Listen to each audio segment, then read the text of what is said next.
ఈరోజు అందరం కూడా ఇక్కడ కలవడం జరుగుతూ ఉంది. దాదాపుగా 85 చోట్ల పాడేరు నియోజకవర్గంలో ఈ ఎన్నిక జరిగితే మన పార్టీ తరపు నుంచి 57 స్థానాలు మనం గెలిచాం.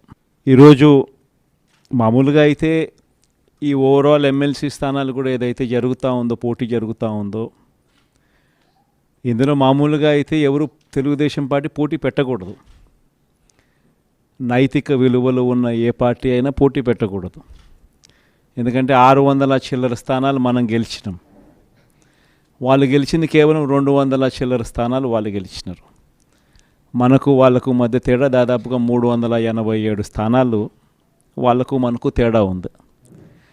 గెలిచిన వాళ్ళంతా కూడా మన పార్టీ గుర్తు మీద, మన పార్టీ జెండా మీద గెలిచిన వాళ్ళు. వాళ్ళ సైడ్ అయినా అంతే, మన సైడ్ అయినా అంతే. మరి అటువంటప్పుడు మెజారిటీ లేనప్పుడు ఎవరైనా కూడా పోటీనే పెట్టకూడదు. మామూలుగా మీ జగనే ముఖ్యమంత్రి స్థానంలో ఉండి ఇటువంటి పరిస్థితి కన్నా ఉంటే, వాళ్ళకే కన్నా మెజారిటీ కన్నా ఉంటే అసలు మనం పోటీ పెట్టుండే వాళ్ళమే కాదు. ఎందుకు పోటీ పెట్టాలి? ఎందుకు డబ్బులు ఇచ్చి కొనుగోలు చేయాలి? వేరే పార్టీ గుర్తు మీద గెలిచిన వాళ్ళను ప్రజలు వాళ్ళకు ఓట్లు వేసింది ఆ పార్టీ గుర్తును చూసి, ఆ పార్టీ పేరు చెప్పి, ఆ పార్టీ గుర్తును చూసి, ఆ పార్టీ తరపున వెళ్ళి ఓట్లు అడిగిన తర్వాత, గెలిచిన తర్వాత అటువంటి వాళ్ళను మనం ముఖ్యమంత్రిగా ఉన్నాం కదా, పోలీసులు మన చేతుల్లో ఉన్నారు, అధికారులు మన చేతుల్లోనే ఉన్నారు, డబ్బులు మన దగ్గర దండిగా ఉన్నాయి కాబట్టి ఆ డబ్బులు మనం ఖర్చు చేసి మనం ఎటువంటి పరిస్థితుల్లో అధర్మంగా అయినా కూడా మనం గెలిచాలి కదా అని ఆలోచన చేసి అదే కార్యక్రమం ముఖ్యమంత్రిగా ఉన్న వ్యక్తిగా మనం చేసి ఉంటే అది ధర్మమేనా? ఇది ధర్మం కాదు. చంద్రబాబు నాయుడు నైజం మాత్రం చూపిస్తూనే ఉన్నాడు. ఈరోజు కూడా అధర్మంగా యుద్ధం చేసే కార్యక్రమం జరుగుతూనే ఉంది. అధర్మంగా యుద్ధం చేసే కార్యక్రమంలో భాగంగా మన పార్టీ తరపు నుంచి ఎవరైతే గెలిచినారో వాళ్ళందరికీ ఫోన్లు చేయడం, లేదా వాళ్ళ దగ్గరికి మనుషులను పంపించడం, నీకు 5 లక్షలు ఇస్తా, నీకు 10 లక్షలు ఇస్తా, వస్తావా అని పిలవడం, అడగడం. ఎంత మటుకు అంటే రాజకీయాలలో విలువలు అనేటివి పూర్తిగా అట్టడుగు స్థానంలోకి తీసుకొని పోయే కార్యక్రమం జరుగుతూ ఉంది. ఏ రోజైనా కూడా ఒక రాజకీయ నాయకుడు ఎదగాలంటే మాత్రం విలువలు, విశ్వసనీయతతో కూడిన రాజకీయాలు చేస్తేనే ఆ రాజకీయ నాయకుడు ఎదుగుతాడు. ఏ రోజైతే మనం మన క్యారెక్టర్ని అమ్ముకుంటామో, ఏ రోజైతే మనం విలువలను, విశ్వసనీయతను రెండింటినీ కూడా పక్కన పెట్టి రాజకీయాలు చేయాలని ఎప్పుడైతే మనం ఆలోచన చేస్తామో అప్పుడు ప్రజలకు సమాధానం చెప్పడం కథ దేవుడు ఎరుగు, ఇంట్లో కూడా మనకు గౌరవం ఉండదు. ఇంట్లో కూడా మనకు గౌరవము, వాల్యూ ఉండదు అన్న సంగతి ప్రతి ఒక్కరూ కూడా గుర్తుపెట్టుకోమని కోరుతా ఉన్నా. నేనైతే నా జీవితంలో రాజకీయాలు నేను అట్టే చేశాను. నేను కాంగ్రెస్ పార్టీ నుంచి బయటకు వచ్చినప్పుడు వెనక్కి తిరిగి చూస్తే నా వెనకాల ఎవరు లేరు. నేను మా అమ్మ ఇద్దరమే బయటకు వచ్చింది. నాతో పాటు కొంతమంది ఎమ్మెల్యేలు వస్తామంటే కూడా నాతో పాటు రావాలనుకున్న ఎవరైనా కూడా రాజీనామా చేసి రావాలా అని చెప్పిన.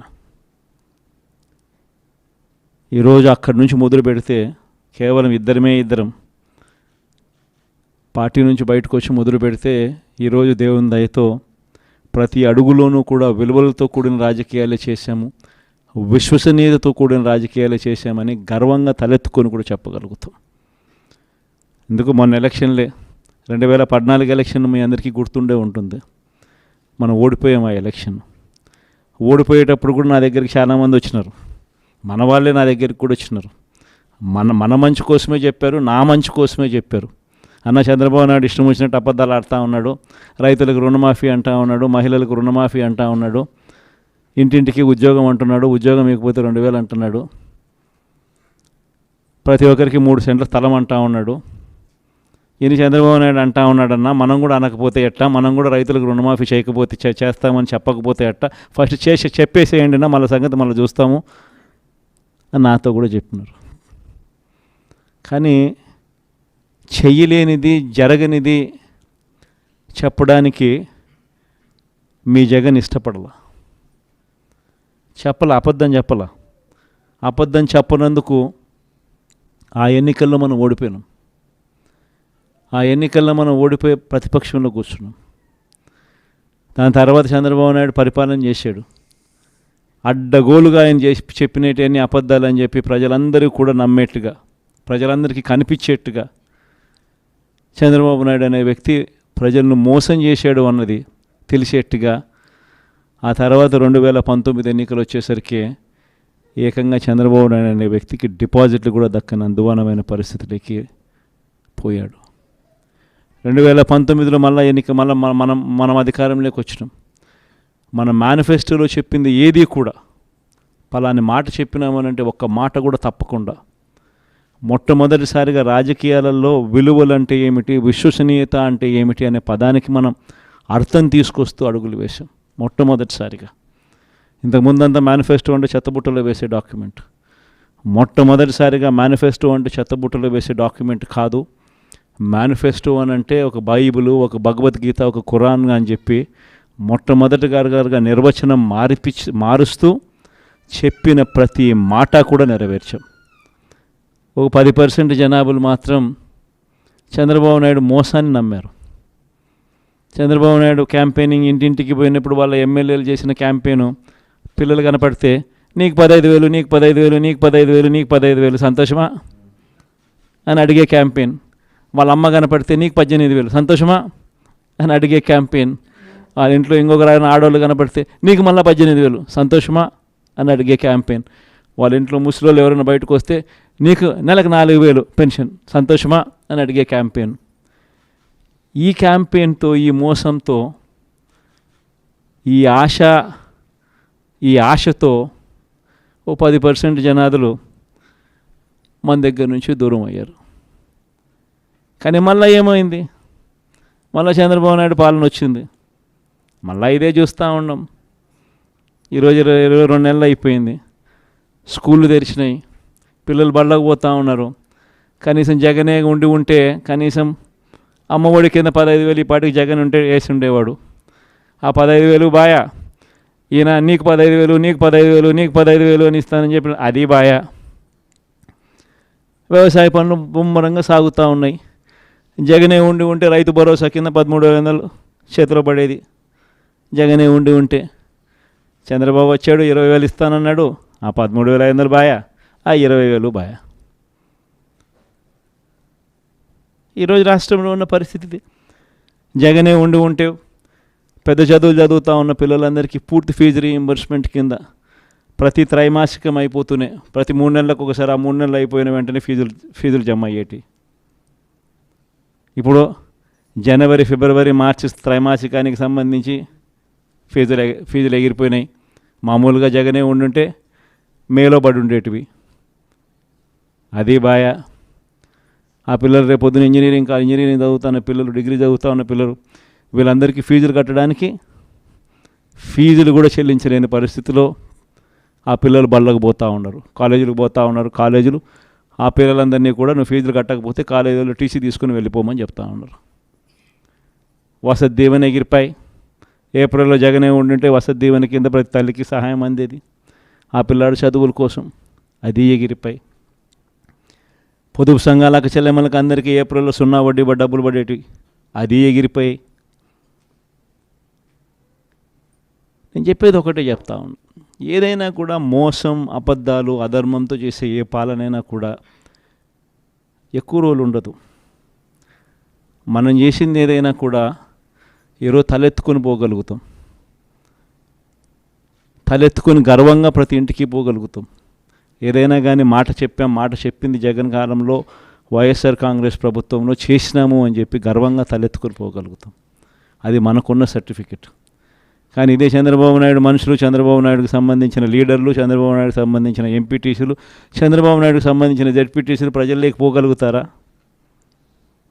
ప్రజల్లోకి వాళ్ళు పోతే ఏమైందయ్యా సూపర్ 6, ఏమైందయ్యా సూపర్ 10లు, ఏమైందయ్యా నువ్వు ఇచ్చిన మాటలు అని చెప్పి అడిగితే సమాధానం చెప్పుకోలేని పరిస్థితుల్లోనే తన మొత్తం క్యాడర్ కూడా అయిపోతుంది. అది వాళ్ళకు మనకు ఉన్న తేడా. మీ అందరితో కూడా నేను ఒకటే చెప్తా ఉన్నా, మనము ప్రవర్తించే తీరు మార్గదర్శకంగా ఉండేట్టుగా, గొప్పగా ప్రజల్లోకి మనం నిలబడేట్టుగా మనం ప్రవర్తించే ప్రతి అడుగు కూడా మనం వేద్దాం. నా దగ్గర నుంచి మీ దగ్గర దాకా. తెలుగుదేశం పార్టీ చేస్తూ ఉన్న ఈ కొనుగోలు కార్యక్రమాలు కానీ, ఈ ప్రలోభాలు పెట్టే కార్యక్రమాలు కానీ, వీటి ఎవ్వడికి కూడా దయచేసి లొంగకండి. నేను ఒకటి చెప్తా ఉన్నా. జగన్ పలావ్ పెట్టినాడు, చంద్రబాబు బిర్యానీ పెడతానన్నాడు. చంద్రబాబు నమ్మి ఓటేసినారు. బిర్యానీ బాయా పలావ్ బాయా లాస్ట్కు పస్తు పండుకోవాల్సిన పరిస్థితి. చంద్రబాబును నమ్ముకుంటే ఎక్కడైనా ప్రజలైనా అంతే, నాయకులైనా అంతే. ఇంతకుముందు మన పార్టీ నుంచి 23 మంది ఎమ్మెల్యేలను తీసుకున్నారు, 3 ఎంపీలను తీసుకున్నారు. ఆ 23 మంది ఎమ్మెల్యేలలో ఎంతమంది టికెట్లు ఇచ్చినాడు? నాకు తెలిసి 3కి. ఆ 23 మంది ఎమ్మెల్యేలను తీసుకునేటప్పుడు ఒక్కొక్కరికి ఎంత ఇస్తామన్నాడు? ఒక్కొక్కరికి 20 కోట్లు. ఇచ్చింది ఎంత? అడ్వాన్సు. దాని తర్వాత వాళ్ళు ఆ పక్క పోయిన వాళ్ళు అందరూ అన్న మీ దగ్గరికి వచ్చేస్తామన్నా మేమంతా అని చెప్పి మళ్ళీ నాకు ఫోన్ చేసినారు. ప్రజల్లో ఒకసారి జారిపోయిన తర్వాత మళ్ళీ వెనక్కి వచ్చినారంటే ప్రజల్లో ఆ రెస్పెక్ట్ పోతుంది, ఆ విలువలు పోతాయి, ప్రజలు ఇచ్చే గౌరవం పోతుంది. కాబట్టి వాళ్ళని మనం కూడా తీసుకోలేకపోయినాం. వాళ్ళ రాజకీయ జీవితాలు ఏమైపోయినాయి? అందరూ సున్నాలు అయిపోయి ఇంట్లో కూర్చొని ఉన్నారు. ప్రతి ఒక్కరూ కూడా ఈ విషయాలన్నీ గుర్తుపెట్టుకోండి. రాజకీయాలలో ఎప్పుడు షార్ట్ కట్ ఉంటుంది, లాంగ్ కట్, దూరం దారి ఉంటుంది, షార్ట్ కట్ ఉంటుంది. షార్ట్ కట్ ఎప్పుడు తీసుకోవద్దండి. రాజకీయాలలో ఏ రోజైనా కూడా నిలబడాలి అని అంటే, ప్రజల మన్ననలు ఉండాలి అని అంటే, ప్రజల్లో గౌరవం ఉండాలి అని అంటే, కష్టమైనా కూడా మనం తీసుకునే దారి విలువలతో కూడిన దారి, విశ్వసనీయతతో కూడిన దారి తీసుకోవాలి. ఇదే నేను పాటిస్తాను. నేను మీ అందరి దగ్గర నుంచి కూడా ఇదే ఉండాలని ఆశిస్తాను. వైఎస్ఆర్సీపీ కార్యకర్త ఏదైనా కానీ ప్రజలు లేకపోతే కాలర్ ఎగరేసుకొని చెప్పాలి, పలాని మాట చెప్పినాం, పలాని మేము నెరవేర్చినాం అని చెప్పి. మాలో అబద్ధాలు ఉండవు, మాలో మోసాలు ఉండవు, మాలో కల్మషం ఉండదు అని చెప్పి. అది వైఎస్ఆర్సీపీ కార్యకర్త. ప్రతి ఒక్కరూ ఇది గుర్తుపెట్టుకోమని కోరుతా ఉన్నాం. ఈ మన్యం ప్రాంతం స్పెషలీ, ట్రైబల్ ప్రాంతం స్పెషలీ ఎప్పుడూ కూడా నాకు తోడుగా ఉంది. పార్టీ స్థాపించిన రోజు నుంచి, మొట్టమొదటి రోజు నుంచి కూడా వెనక్కి తిరిగి చూస్తే ఎక్కడా కూడా ఈ ప్రాంతంలో మాత్రం 100% పక్క ఏది ఏ ప్రాంతం ఎటుపోయినా కానీ ఇక్కడ మాత్రం ప్రజలు మాత్రం, ఇక్కడ మాత్రం నాయకులు మాత్రం, ఇక్కడ మాత్రం ఉన్న వాళ్ళంతా మాత్రం 100% ఎప్పుడూ నాకు తోడుగానే ఉన్నారు. మీ ప్రేమలు, మీ ఆప్యాయతలు ఇదే మాదిరిగానే కొనసాగించమని చెప్పి కోరుతా ఉన్నా. కష్టకాలంలో ఉన్నప్పుడే ఇంకా మీ సహాయము, మీ సహకారము ఇంకా ఎక్కువ కావాలని అడుగుతా ఉన్నా. కష్టాల్లో ఉన్నప్పుడే మీరు ఇంకా గట్టిగా నిలబడాలి అని చెప్పి అడుగుతా ఉన్నా. 5 ఏళ్ళు కన్ను మూసుకుంటూ అయిపోతుంది. ఈ 5 ఏళ్ళ మన పోరాటంలో మీ సహాయ సహకారాలన్నీ కూడా మెండుగా ఉండాలని చెప్పి కోరుతూ, బొత్స సత్యనారాయణను మన పార్టీ తరపు నుంచి మనం ఎమ్మెల్సీ అభ్యర్థిగా మనం రంగంలోకి దింపుతా ఉన్నాం. అందరు ఎమ్మెల్యేలని పిలిచిన, మన ప్రాంతంలో ఉన్న అందరు కంటెస్ట్ చేసిన ఎమ్మెల్యేలను, ఎంపీలను అందరినీ కూడా పిలిచి ఎవరైతే బాగుంటుంది అని చెప్పి అందరి ముందర అందరినీ అడిగాం. అందరూ యునానిమస్గా ఈ ఎలక్షన్లో మారీచుల మాదిరి జరుగుతూ ఉన్న ఎలక్షన్ ఇది, శకుని పాచికల మాదిరి వేస్తూ ఉన్న ఎన్నికలు ఇవి. ఇటువంటి ఎన్నికల్లో మనకు బొత్స సత్యనారాయణ లాంటి కొంచెం ప్రొఫైల్ ఉన్నోడు, కొంచెం స్టేచర్ ఉన్నోడు, కొంచెం గట్టిగా నిలబడగలిగినోడు, మోటుకోగలిగినోడు, ఇటువంటి వ్యక్తులు ఉంటేనే మనం ఎన్నికలు చేయగలుగుతాము. మనం అందరం కలిసికట్టుగా మొత్తం జిల్లా మొత్తం ఏకం కావాలనంటే అటువంటి వ్యక్తి అయితేనే బాగుంటుంది అని చెప్పి అందరి నోట్లో నుంచి వచ్చిన మాట. అందరి నోట్లో నుంచి వచ్చిన ఆ మాట ప్రకారము మనం కూడా నిజంగానే ఇటువంటి కష్టకాల పరిస్థితులు, ఎందుకంటే కష్టం లేనప్పుడు అధికారంలో మనం ఉన్నప్పుడు ఎవరిని కావాలంటే వాళ్ళను పలానోడు ఎమ్మెల్సీ అంటే పలానా ఎమ్మెల్సీ అని సంతకం పెట్టేసి నేను ఇక్కడి నుంచి పంపించేసేస్తే ఆ ఎమ్మెల్సీ కింద వాళ్ళు ఎన్నికైపోయే పరిస్థితి. కానీ ప్రతిపక్షంలో ఉన్నప్పుడు స్పెషల్లీ చంద్రబాబు నాయుడు లాంటి అన్యాయస్తులతో మనం యుద్ధం చేస్తూ ఉన్నప్పుడు మాత్రం ప్రతిపక్షంలో మనం ఉన్నాం కాబట్టి మనం గట్టిగా మోట్టుకోగలిగిన కెపాసిటీ ఉన్న నాయకుడిని మనం ముందర పెడితేనే మనకు అడ్వాంటేజ్గా ఉంటుంది. కాన్ఫిడెన్స్ నింపగలుగుతాడు, మన వాళ్ళకు కూడా తోడుగా గట్టిగా నిలబడగలుగుతాడు. ప్రతిపక్షంలో ఉన్నప్పుడు కూడా విలువలతో కూడిన రాజకీయాల మీదనే ఎక్కువగా ఫోకస్ పెడుతూ మీ అందరూ కూడా బొత్స సత్యనారాయణ కూడా అదే మాదిరిగానే సహకరించాలని మనస్ఫూర్తిగా మీ అందరికీ కూడా విజ్ఞప్తి చేస్తూ ఉన్నాను. Thank you. పాడేరు నియోజకవర్గం నుంచి మన పార్టీ తరఫున ఎన్నిక కాబడ్డ జెడ్పీటీసీలు, ఎంపీటీసీలు అందరూ కూడా ఈరోజు అందరం కూడా ఇక్కడ కలవడం జరుగుతూ ఉంది. దాదాపుగా 85 చోట్ల పాడేరు నియోజకవర్గంలో ఈ ఎన్నిక జరిగితే మన పార్టీ తరపు నుంచి 57 స్థానాలు మనం గెలిచాం. ఈరోజు మామూలుగా అయితే ఈ ఓవరాల్ ఎమ్మెల్సీ స్థానాలు కూడా ఏదైతే జరుగుతూ ఉందో, పోటీ జరుగుతూ ఉందో, ఇందులో మామూలుగా అయితే ఎవరు తెలుగుదేశం పార్టీ పోటీ పెట్టకూడదు. నైతిక విలువలు ఉన్న ఏ పార్టీ అయినా పోటీ పెట్టకూడదు. ఎందుకంటే 600 చిల్లర స్థానాలు మనం గెలిచినాం, వాళ్ళు గెలిచింది కేవలం 200 చిల్లర స్థానాలు వాళ్ళు గెలిచినారు. మనకు వాళ్ళకు మధ్య తేడా దాదాపుగా 387 స్థానాలు వాళ్ళకు మనకు తేడా ఉంది. గెలిచిన వాళ్ళంతా కూడా మన పార్టీ గుర్తు మీద, మన పార్టీ జెండా మీద గెలిచిన వాళ్ళు. వాళ్ళ సైడ్ అయినా అంతే, మన సైడ్ అయినా అంతే. మరి అటువంటప్పుడు మెజారిటీ లేనప్పుడు ఎవరైనా కూడా పోటీని పెట్టకూడదు. మామూలుగా మీ జగనే ముఖ్యమంత్రి స్థానంలో ఉండి ఇటువంటి పరిస్థితి కన్నా ఉంటే, వాళ్ళకే కన్నా మెజారిటీ కన్నా ఉంటే అసలు మనం పోటీ పెట్టుండే వాళ్ళమే కాదు. ఎందుకు పోటీ పెట్టాలి? ఎందుకు డబ్బులు ఇచ్చి కొనుగోలు చేయాలి? వేరే పార్టీ గుర్తు మీద గెలిచిన వాళ్ళను ప్రజలు వాళ్ళకు ఓట్లు వేసింది ఆ పార్టీ గుర్తును చూసి, ఆ పార్టీ పేరు చెప్పి, ఆ పార్టీ గుర్తును చూసి, ఆ పార్టీ తరపున వెళ్ళి ఓట్లు అడిగిన తర్వాత, గెలిచిన తర్వాత అటువంటి వాళ్ళను మనం ముఖ్యమంత్రిగా ఉన్నాం కదా, పోలీసులు మన చేతుల్లో ఉన్నారు, అధికారులు మన చేతుల్లోనే ఉన్నారు, డబ్బులు మన దగ్గర దండిగా ఉన్నాయి కాబట్టి ఆ డబ్బులు మనం ఖర్చు చేసి మనం ఎటువంటి పరిస్థితుల్లో అధర్మంగా అయినా కూడా మనం గెలిచాలి కదా అని ఆలోచన చేసి అదే కార్యక్రమం ముఖ్యమంత్రిగా ఉన్న వ్యక్తిగా మనం చేసి ఉంటే అది ధర్మమేనా? ఇది ధర్మం కాదు. చంద్రబాబు నాయుడు నైజం మాత్రం చూపిస్తూనే ఉన్నాడు. ఈరోజుకి కూడా అధర్మంగా యుద్ధం చేసే కార్యక్రమం జరుగుతూనే ఉంది. అధర్మంగా యుద్ధం చేసే కార్యక్రమంలో భాగంగా మన పార్టీ తరపు నుంచి ఎవరైతే గెలిచినారో వాళ్ళందరికీ ఫోన్లు చేయడం, లేదా వాళ్ళ దగ్గరికి మనుషులను పంపించడం, నీకు 5 లక్షలు ఇస్తా, నీకు 10 లక్షలు ఇస్తా, వస్తావా అని పిలవడం, అడగడం. ఎంత మటుకు అంటే రాజకీయాలలో విలువలు అనేటివి పూర్తిగా అట్టడుగు స్థానంలోకి తీసుకొని పోయే కార్యక్రమం జరుగుతూ ఉంది. ఏ రోజైనా కూడా ఒక రాజకీయ నాయకుడు ఎదగాలంటే మాత్రం విలువలు, విశ్వసనీయతతో కూడిన రాజకీయాలు చేస్తేనే ఆ రాజకీయ నాయకుడు ఎదుగుతాడు. ఏ రోజైతే మనం మన క్యారెక్టర్ని అమ్ముకుంటామో, ఏ రోజైతే మనం విలువలను, విశ్వసనీయతను రెండింటినీ కూడా పక్కన పెట్టి రాజకీయాలు చేయాలని ఎప్పుడైతే మనం ఆలోచన చేస్తామో అప్పుడు ప్రజలకు సమాధానం చెప్పడం కథ దేవుడు ఎరుగు, ఇంట్లో కూడా మనకు గౌరవం ఉండదు. ఇంట్లో కూడా మనకు గౌరవము, వాల్యూ ఉండదు అన్న సంగతి ప్రతి ఒక్కరూ కూడా గుర్తుపెట్టుకోమని కోరుతా ఉన్నా.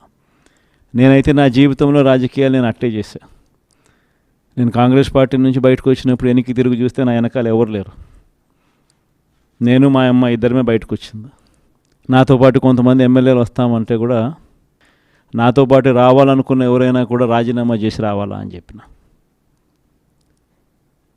ఈరోజు అక్కడి నుంచి మొదలు పెడితే కేవలం ఇద్దరం పార్టీ నుంచి బయటకు వచ్చి మొదలు పెడితే ఈరోజు దేవుని దయతో ప్రతి అడుగులోనూ కూడా విలువలతో కూడిన రాజకీయాలే చేశాము, విశ్వసనీయతతో కూడిన రాజకీయాలే చేశామని గర్వంగా తలెత్తుకొని కూడా చెప్పగలుగుతాం. ఎందుకు మొన్న ఎలక్షన్లే 2014 ఎలక్షన్ మీ అందరికీ గుర్తుండే ఉంటుంది. మనం ఓడిపోయాం ఆ ఎలక్షన్. ఓడిపోయేటప్పుడు కూడా నా దగ్గరికి చాలామంది వచ్చినారు, మన వాళ్ళే నా దగ్గరికి కూడా వచ్చినారు. మన మంచి కోసమే చెప్పారు, నా మంచి కోసమే చెప్పారు. అన్న చంద్రబాబు నాయుడు ఇష్టం వచ్చినట్టు అబద్ధాలు ఆడుతూ ఉన్నాడు, రైతులకు రుణమాఫీ అంటూ ఉన్నాడు, మహిళలకు రుణమాఫీ అంటూ ఉన్నాడు, ఇంటింటికి ఉద్యోగం అంటున్నాడు, ఉద్యోగం ఇకపోతే 2000 అంటున్నాడు, ప్రతి ఒక్కరికి 3 సెంట్ల స్థలం అంటూ ఉన్నాడు.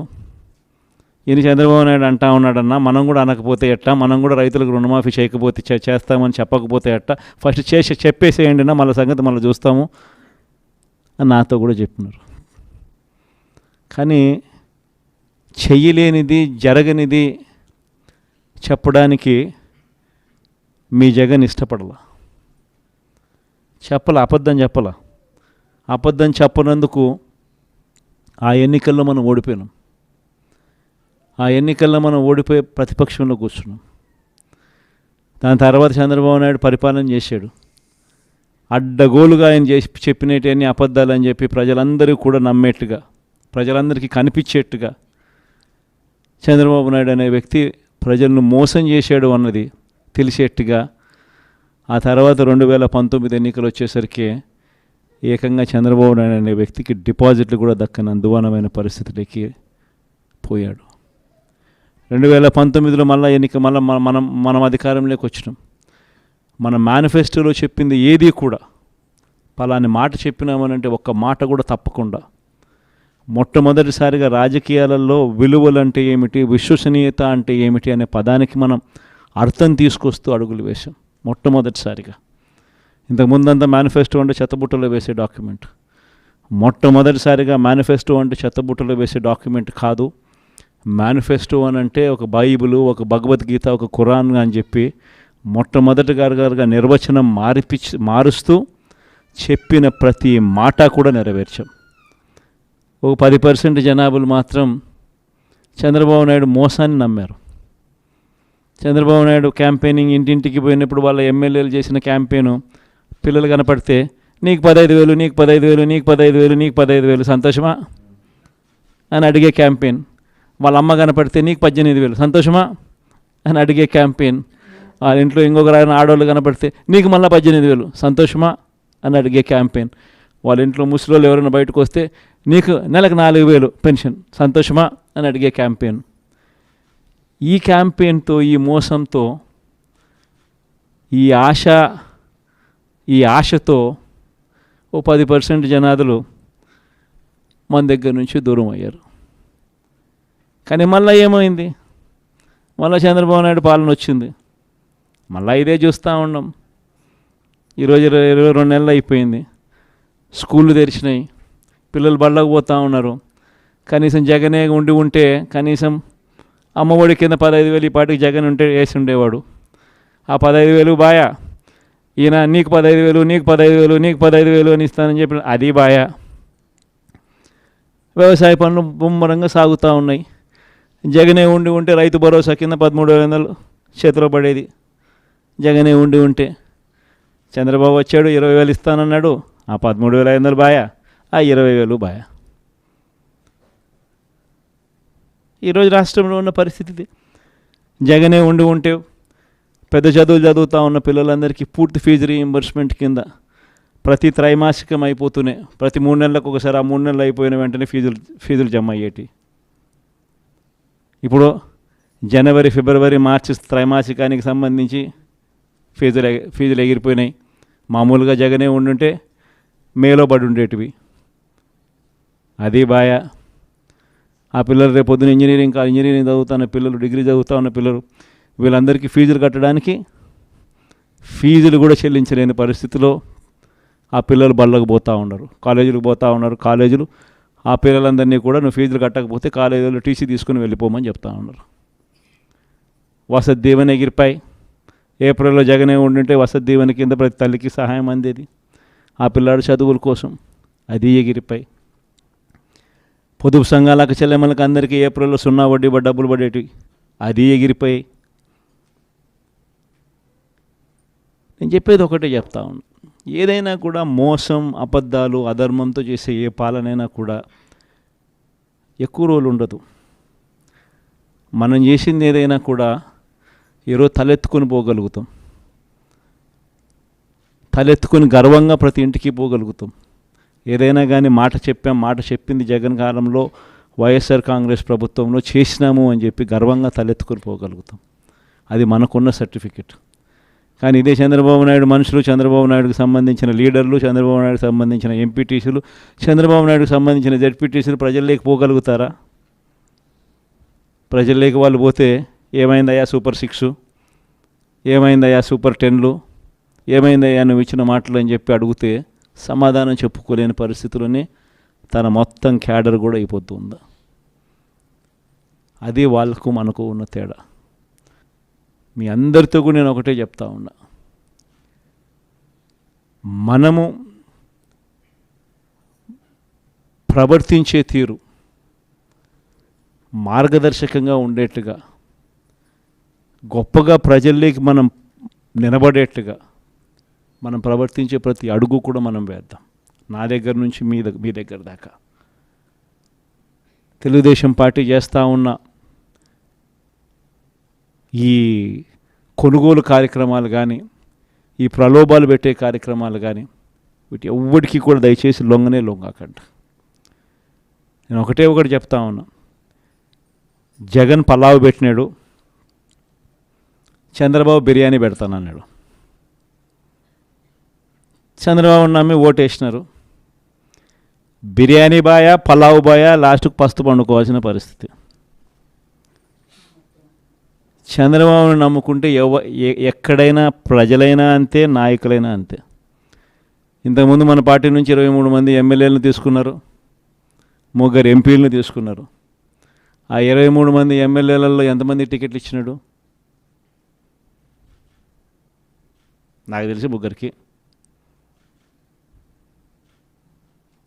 ఆ 23 మంది ఎమ్మెల్యేలను తీసుకునేటప్పుడు ఒక్కొక్కరికి ఎంత ఇస్తామన్నాడు? ఒక్కొక్కరికి 20 కోట్లు. ఇచ్చింది ఎంత? అడ్వాన్సు. దాని తర్వాత వాళ్ళు ఆ పక్క పోయిన వాళ్ళు అందరూ అన్న మీ దగ్గరికి వచ్చేస్తామన్నా మేమంతా అని చెప్పి మళ్ళీ నాకు ఫోన్ చేసినారు. ప్రజల్లో ఒకసారి జారిపోయిన తర్వాత మళ్ళీ వెనక్కి వచ్చినారంటే ప్రజల్లో ఆ రెస్పెక్ట్ పోతుంది, ఆ విలువలు పోతాయి, ప్రజలు ఇచ్చే గౌరవం పోతుంది. కాబట్టి వాళ్ళని మనం కూడా తీసుకోలేకపోయినాం. వాళ్ళ రాజకీయ జీవితాలు ఏమైపోయినాయి? అందరూ సున్నాలు అయిపోయి ఇంట్లో కూర్చొని ఉండరు. ప్రతి ఒక్కరూ కూడా ఈ విషయాలన్నీ గుర్తుపెట్టుకోండి. రాజకీయాలలో ఎప్పుడూ షార్ట్ కట్ ఉంటుంది, లాంగ్ కట్, దూరం దారి ఉంటుంది, షార్ట్ కట్ ఉంటుంది. షార్ట్ కట్ ఎప్పుడు తీసుకోవద్దండి. రాజకీయాలలో ఏ రోజైనా కూడా నిలబడాలి అని అంటే, ప్రజల మన్ననలు ఉండాలి అని అంటే, ప్రజల్లో గౌరవం ఉండాలి అని అంటే, కష్టమైనా కూడా మనం తీసుకునే దారి విలువలతో కూడిన దారి, విశ్వసనీయతతో కూడిన దారి తీసుకోవాలి. ఇదే నేను పాటిస్తాను. నేను మీ అందరి దగ్గర నుంచి కూడా ఇదే ఉండాలి అని ఆశిస్తాను. వైఎస్ఆర్సీపీ కార్యకర్త ఏదైనా కానీ ప్రజలు లేకపోతే కాలర్ ఎగరేసుకొని చెప్పాలి, పలాని మాట చెప్పినాం, పలాని మేము నెరవేర్చినాం అని చెప్పి. మాలో అబద్ధాలు ఉండవు, మాలో మోసాలు ఉండవు, మాలో కల్మషం ఉండదు అని చెప్పి. అది వైఎస్ఆర్సీపీ కార్యకర్త. ప్రతి ఒక్కరూ ఇది గుర్తుపెట్టుకోమని కోరుతా ఉన్నా. ఈ మన్యం ప్రాంతం స్పెషలీ, ట్రైబల్ ప్రాంతం స్పెషలీ ఎప్పుడూ కూడా నాకు తోడుగా ఉంది. పార్టీ స్థాపించిన రోజు నుంచి, మొట్టమొదటి రోజు నుంచి కూడా వెనక్కి తిరిగి చూస్తే ఎక్కడా కూడా ఈ ప్రాంతంలో మాత్రం 100% పక్క ఏది ఏ ప్రాంతం ఎటుపోయినా కానీ ఇక్కడ మాత్రం ప్రజలు మాత్రం, ఇక్కడ మాత్రం నాయకులు మాత్రం, ఇక్కడ మాత్రం ఉన్న వాళ్ళంతా మాత్రం 100% ఎప్పుడూ నాకు తోడుగానే ఉన్నారు. మీ ప్రేమలు, మీ ఆప్యాయతలు ఇదే మాదిరిగానే కొనసాగించమని చెప్పి కోరుతా ఉన్నా.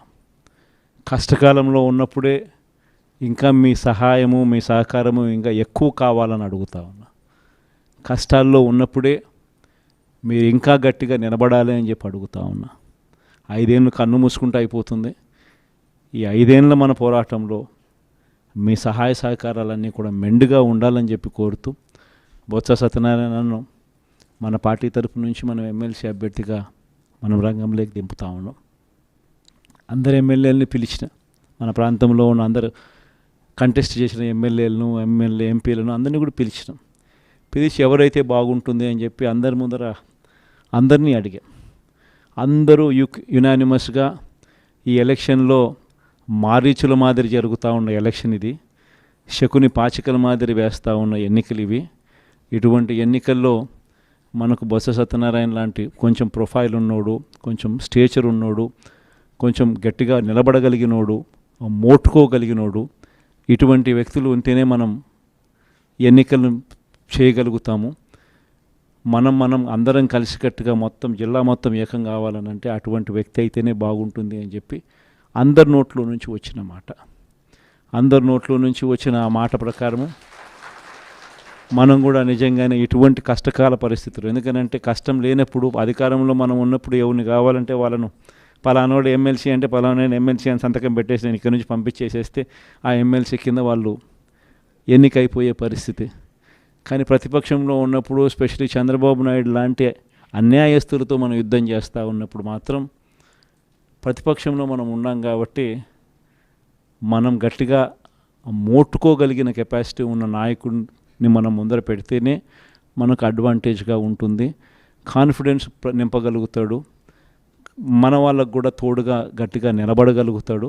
ప్రతిపక్షంలో ఉన్నప్పుడు కూడా విలువలతో కూడిన రాజకీయాల మీదనే ఎక్కువగా ఫోకస్ పెడుతూ మీ అందరూ కూడా బొత్స సత్యనారాయణ కూడా అదే మాదిరిగానే సహకరించాలని మనస్ఫూర్తిగా మీ అందరికీ కూడా విజ్ఞప్తి చేస్తూ ఉన్నాను.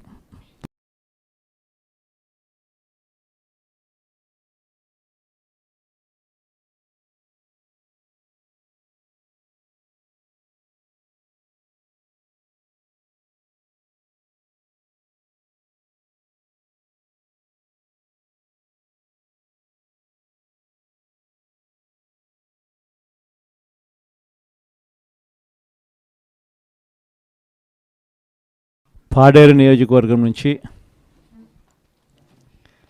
మన పార్టీ తరఫున ఎన్నిక కాబడ్డ జెడ్పీటీసీలు, ఎంపీటీసీలు అందరూ కూడా ఈరోజు అందరం కూడా ఇక్కడ కలవడం జరుగుతూ ఉంది.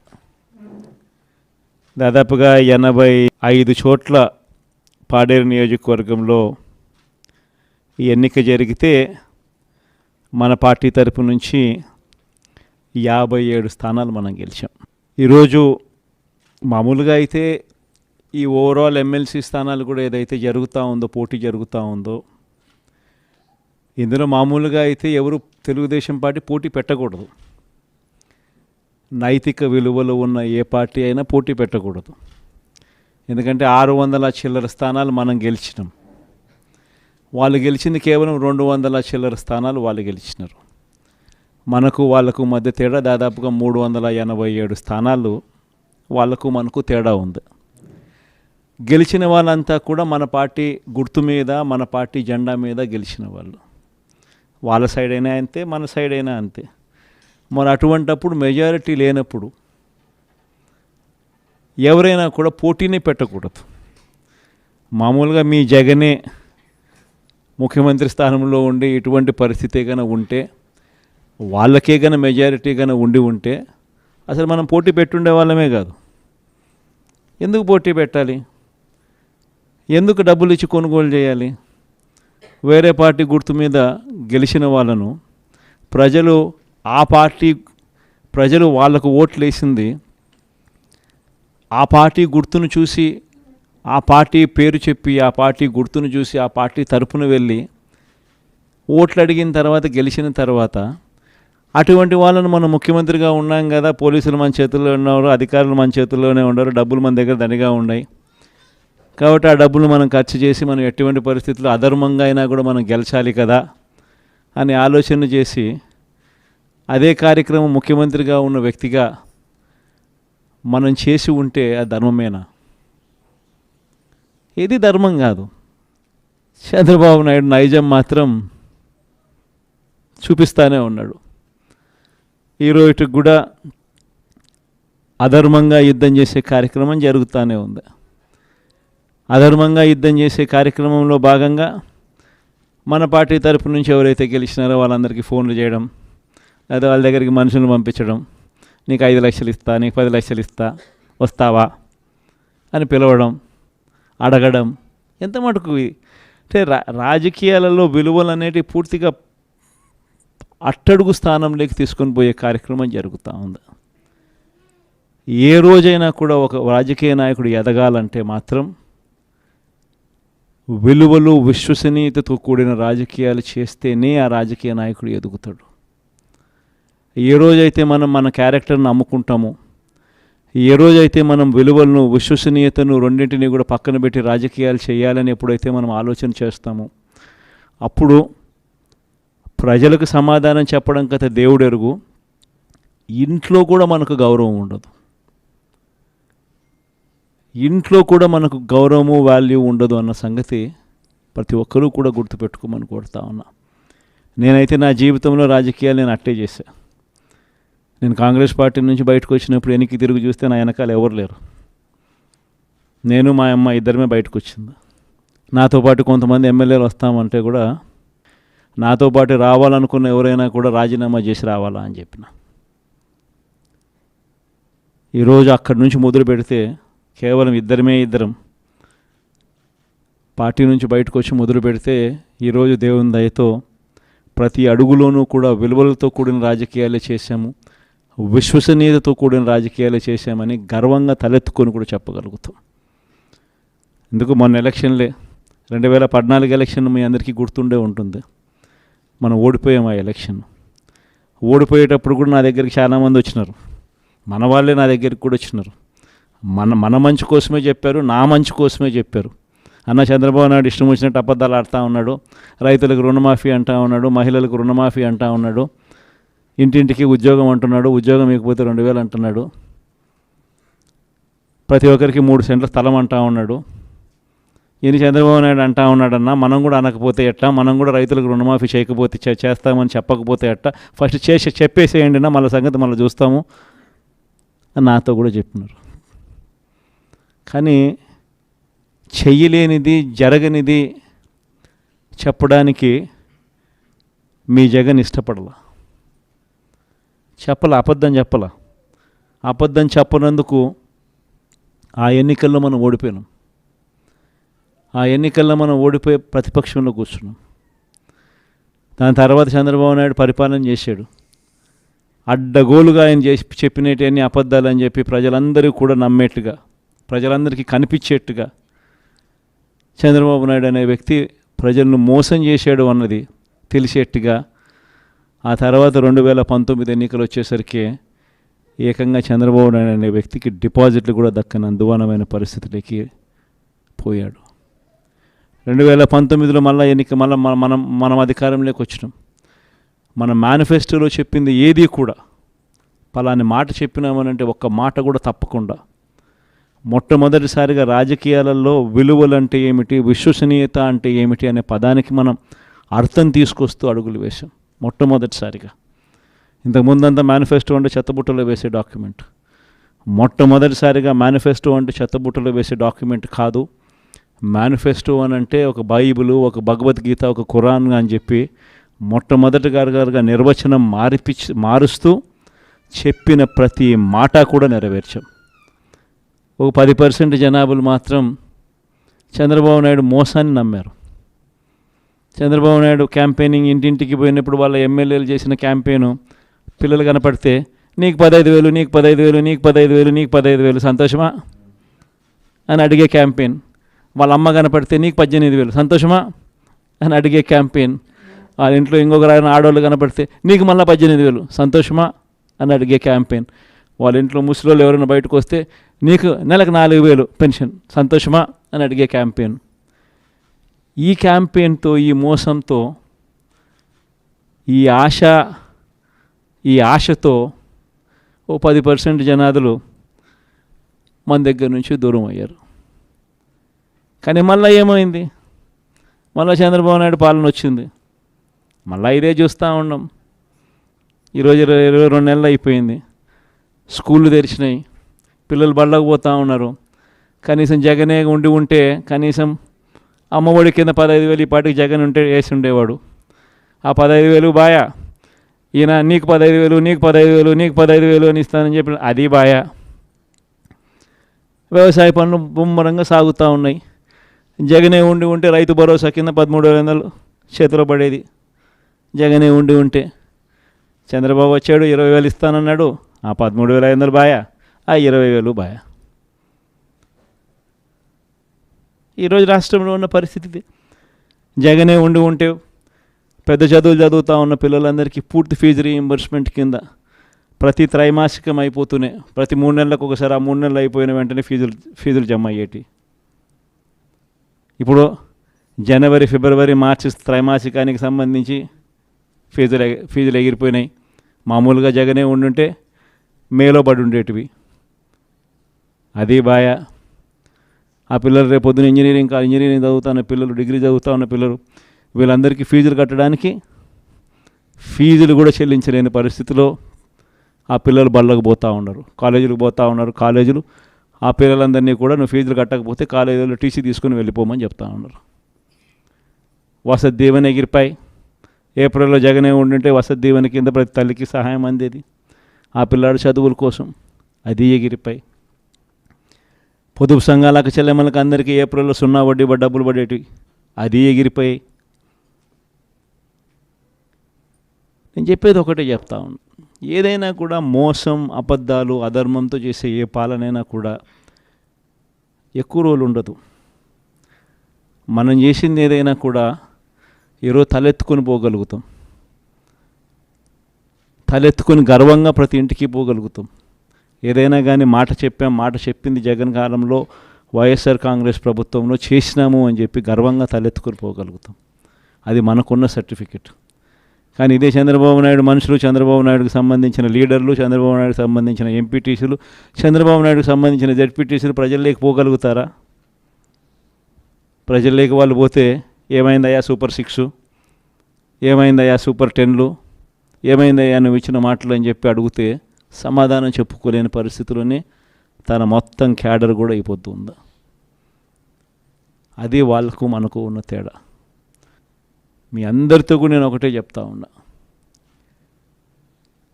మనము ప్రవర్తించే తీరు మార్గదర్శకంగా ఉండేట్టుగా, గొప్పగా ప్రజల్లోకి మనం నిలబడేట్టుగా మనం ప్రవర్తించే ప్రతి అడుగు కూడా మనం వేద్దాం. నా దగ్గర నుంచి మీ దగ్గర దాకా తెలుగుదేశం పార్టీ చేస్తూ ఉన్న ఈ కొనుగోలు కార్యక్రమాలు కానీ, ఈ ప్రలోభాలు పెట్టే కార్యక్రమాలు కానీ, వీటి ఎవ్వడికి కూడా దయచేసి లొంగకండి. నేను ఒకటి చెప్తా ఉన్నా, జగన్ పలావ్ పెట్టినాడు, చంద్రబాబు బిర్యానీ పెడతానన్నాడు. చంద్రబాబు నమ్మి ఓటేసినారు. బిర్యానీ బాయా, పలావ్ బాయా, లాస్ట్కు పస్తు పండుకోవాల్సిన పరిస్థితి. చంద్రబాబును నమ్ముకుంటే ఎక్కడైనా ప్రజలైనా అంతే, నాయకులైనా అంతే. ఇంతకుముందు మన పార్టీ నుంచి 23 మంది ఎమ్మెల్యేలను తీసుకున్నారు, 3 ఎంపీలను తీసుకున్నారు. ఆ 23 మంది ఎమ్మెల్యేలలో ఎంతమంది టికెట్లు ఇచ్చినాడు? నాకు తెలిసి 3కి. ఆ 23 మంది ఎమ్మెల్యేలను తీసుకునేటప్పుడు ఒక్కొక్కరికి ఎంత ఇస్తామన్నాడు? ఒక్కొక్కరికి 20 కోట్లు. ఇచ్చింది ఎంత? అడ్వాన్సు. దాని తర్వాత వాళ్ళు ఆ పక్క పోయిన వాళ్ళు అందరూ అన్న మీ దగ్గరికి వచ్చేస్తామన్నా మేమంతా అని చెప్పి మళ్ళీ నాకు ఫోన్ చేసినారు. ప్రజల్లో ఒకసారి జారిపోయిన తర్వాత మళ్ళీ వెనక్కి వచ్చినారంటే ప్రజల్లో ఆ రెస్పెక్ట్ పోతుంది, ఆ విలువలు పోతాయి, ప్రజలు ఇచ్చే గౌరవం పోతుంది. కాబట్టి వాళ్ళని మనం కూడా తీసుకోలేకపోయినాం. వాళ్ళ రాజకీయ జీవితాలు ఏమైపోయినాయి? అందరూ సున్నాలు అయిపోయి ఇంట్లో కూర్చొని ఉండరు. ప్రతి ఒక్కరూ కూడా ఈ విషయాలన్నీ గుర్తుపెట్టుకోండి. రాజకీయాలలో ఎప్పుడూ షార్ట్ కట్ ఉంటుంది, లాంగ్ కట్, దూరం దారి ఉంటుంది, షార్ట్ కట్ ఉంటుంది. షార్ట్ కట్ ఎప్పుడు తీసుకోవద్దండి. రాజకీయాలలో ఏ రోజైనా కూడా నిలబడాలి అని అంటే, ప్రజల మన్ననలు ఉండాలి అని అంటే, ప్రజల్లో గౌరవం ఉండాలి అని అంటే, కష్టమైనా కూడా మనం తీసుకునే దారి విలువలతో కూడిన దారి, విశ్వసనీయతతో కూడిన దారి తీసుకోవాలి. ఇదే నేను పాటిస్తాను. నేను మీ అందరి దగ్గర నుంచి కూడా ఇదే ఉండాలని ఆశిస్తాను. వైఎస్ఆర్సీపీ కార్యకర్త ఏదైనా కానీ ప్రజలు లేకపోతే కాలర్ ఎగరేసుకొని చెప్పాలి, పలాని మాట చెప్పినాం, పలాని మేము నెరవేర్చినాం అని చెప్పి. మాలో అబద్ధాలు ఉండవు, మాలో మోసాలు ఉండవు, మాలో కల్మషం ఉండదు అని చెప్పి. అది వైఎస్ఆర్సీపీ, అది వైఎస్ఆర్సీపీ కార్యకర్త. ప్రతి ఒక్కరు ఇది గుర్తుపెట్టుకోమని కోరుతా ఉన్నాం. ఈ మన్యం ప్రాంతం స్పెషలీ, ట్రైబల్ ప్రాంతం స్పెషలీ ఎప్పుడూ కూడా నాకు తోడుగా ఉంది.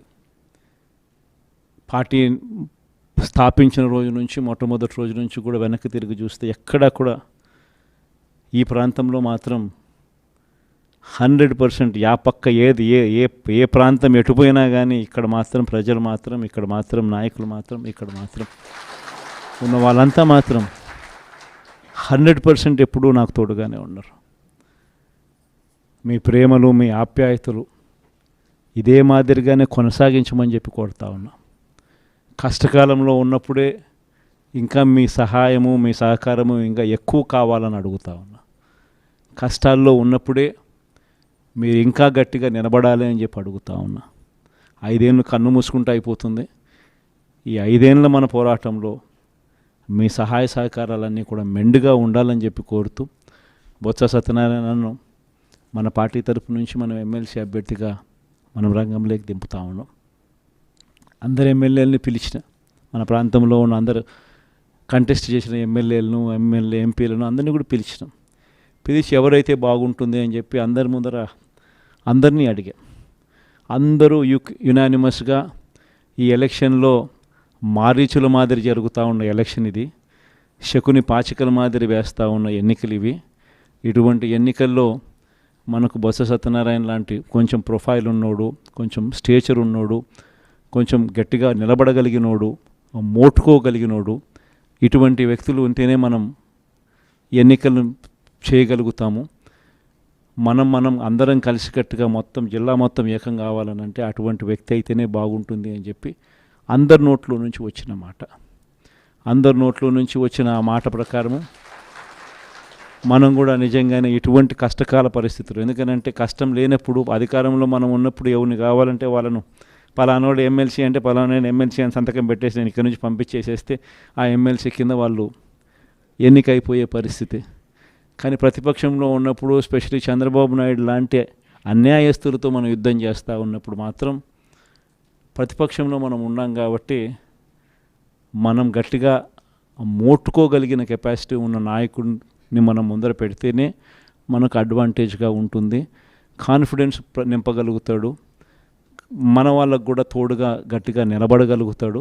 ప్రతిపక్షంలో ఉన్నప్పుడు కూడా విలువలతో కూడిన రాజకీయాల మీదనే ఎక్కువగా ఫోకస్ పెడుతూ మీ అందరూ కూడా బొత్స సత్యనారాయణ కూడా అదే మాదిరిగానే సహకరించాలని మనస్ఫూర్తిగా మీ అందరికీ కూడా విజ్ఞప్తి చేస్తూ ఉన్నాను. Thank you.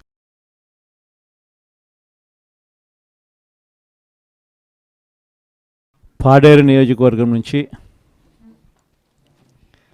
మన పార్టీ తరఫున ఎన్నిక కాబడ్డ జెడ్పీటీసీలు, ఎంపీటీసీలు అందరూ కూడా ఈరోజు అందరం కూడా ఇక్కడ కలవడం జరుగుతూ ఉంది. దాదాపుగా 85 చోట్ల పాడేరు నియోజకవర్గంలో ఈ ఎన్నిక జరిగితే మన పార్టీ తరపు నుంచి 57 స్థానాలు మనం గెలిచాం. ఈరోజు మామూలుగా అయితే ఈ ఓవరాల్ ఎమ్మెల్సీ స్థానాలు కూడా ఏదైతే జరుగుతూ ఉందో, పోటీ జరుగుతూ ఉందో, ఇందులో మామూలుగా అయితే ఎవరు తెలుగుదేశం పార్టీ పోటీ పెట్టకూడదు.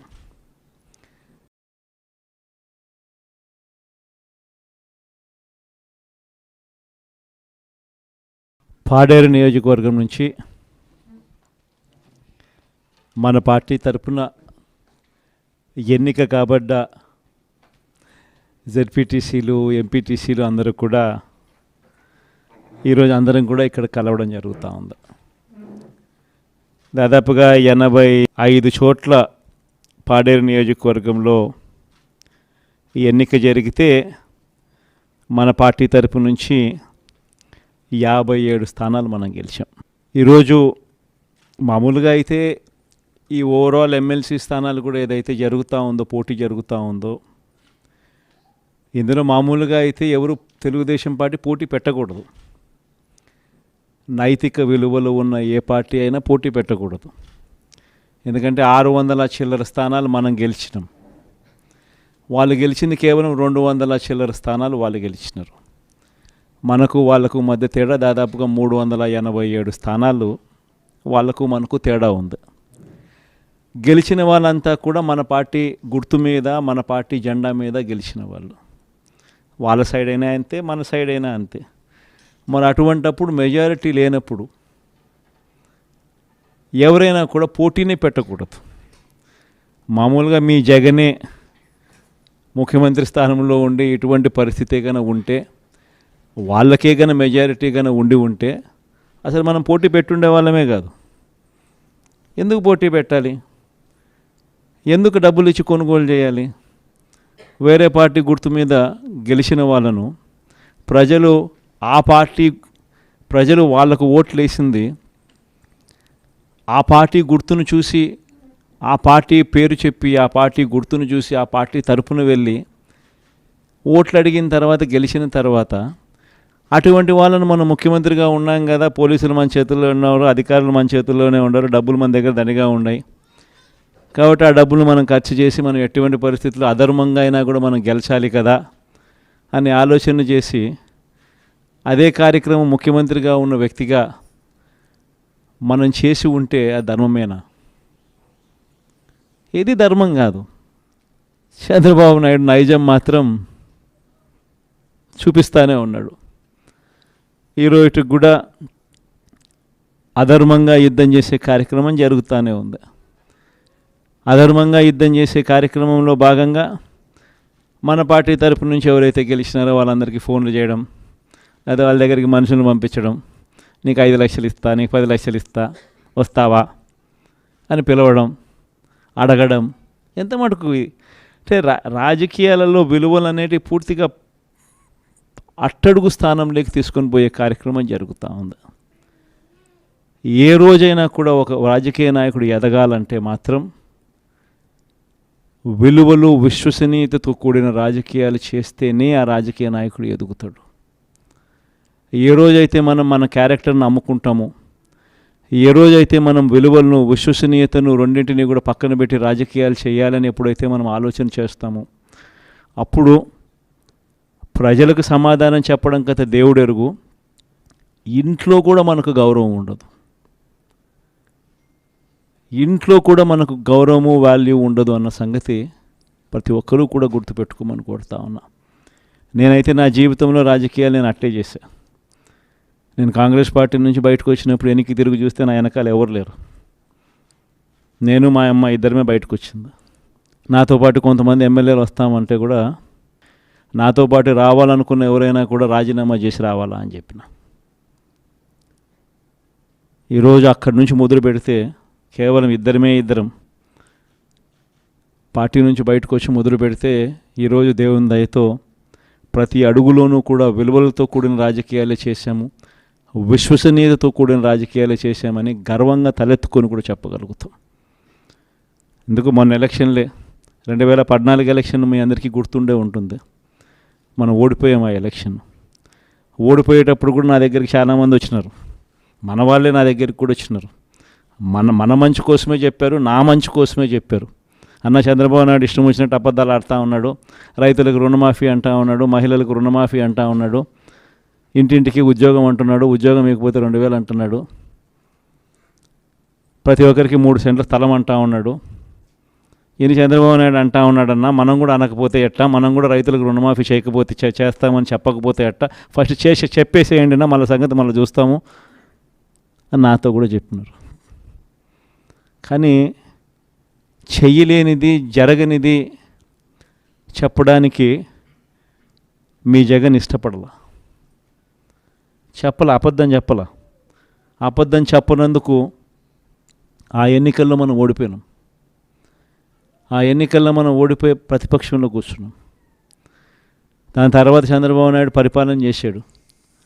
అడ్డగోలుగా ఆయన చెప్పినవన్నీ అబద్ధాలు అని చెప్పి ప్రజలందరూ కూడా నమ్మేట్టుగా, ప్రజలందరికీ కనిపించేట్టుగా చంద్రబాబు నాయుడు అనే వ్యక్తి ప్రజలను మోసం చేశాడు అన్నది తెలిసేట్టుగా ఆ తర్వాత 2019 ఎన్నికలు వచ్చేసరికి ఏకంగా చంద్రబాబు నాయుడు అనే వ్యక్తికి డిపాజిట్లు కూడా దక్కని అందువనమైన పరిస్థితులకి పోయాడు. 2019లో మళ్ళీ మనం అధికారంలోకి వచ్చినాం.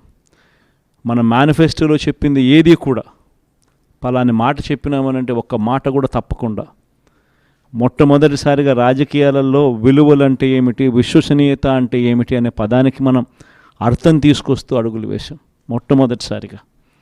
ఇంతకుముందంతా మేనిఫెస్టో అంటే చెత్తబుట్టలో వేసే డాక్యుమెంట్. మొట్టమొదటిసారిగా మేనిఫెస్టో అంటే చెత్తబుట్టలో వేసే డాక్యుమెంట్ కాదు. మేనిఫెస్టో అని అంటే ఒక బైబిలు, ఒక భగవద్గీత, ఒక ఖురాన్ అని చెప్పి మొట్టమొదటిగా నిర్వచనం మారుస్తూ చెప్పిన ప్రతి మాట కూడా నెరవేర్చాం. ఒక 10% జనాభాలు మాత్రం చంద్రబాబు నాయుడు మోసాన్ని నమ్మారు. చంద్రబాబు నాయుడు క్యాంపెయినింగ్ ఇంటింటికి పోయినప్పుడు వాళ్ళ ఎమ్మెల్యేలు చేసిన క్యాంపెయిన్ పిల్లలు కనపడితే నీకు 15,000, నీకు 15,000, నీకు 15,000, నీకు 15,000 సంతోషమా అని అడిగే క్యాంపెయిన్. వాళ్ళ అమ్మ కనపడితే నీకు 18,000 సంతోషమా అని అడిగే క్యాంపెయిన్. వాళ్ళ ఇంట్లో ఇంకొక ఆడవాళ్ళు కనపడితే నీకు మళ్ళీ 18,000 సంతోషమా అని అడిగే క్యాంపెయిన్. వాళ్ళ ఇంట్లో ముసలోళ్ళు ఎవరైనా బయటకు వస్తే నీకు నెలకు 4,000 పెన్షన్ సంతోషమా అని అడిగే క్యాంపెయిన్. ఈ క్యాంపెయిన్తో, ఈ మోసంతో,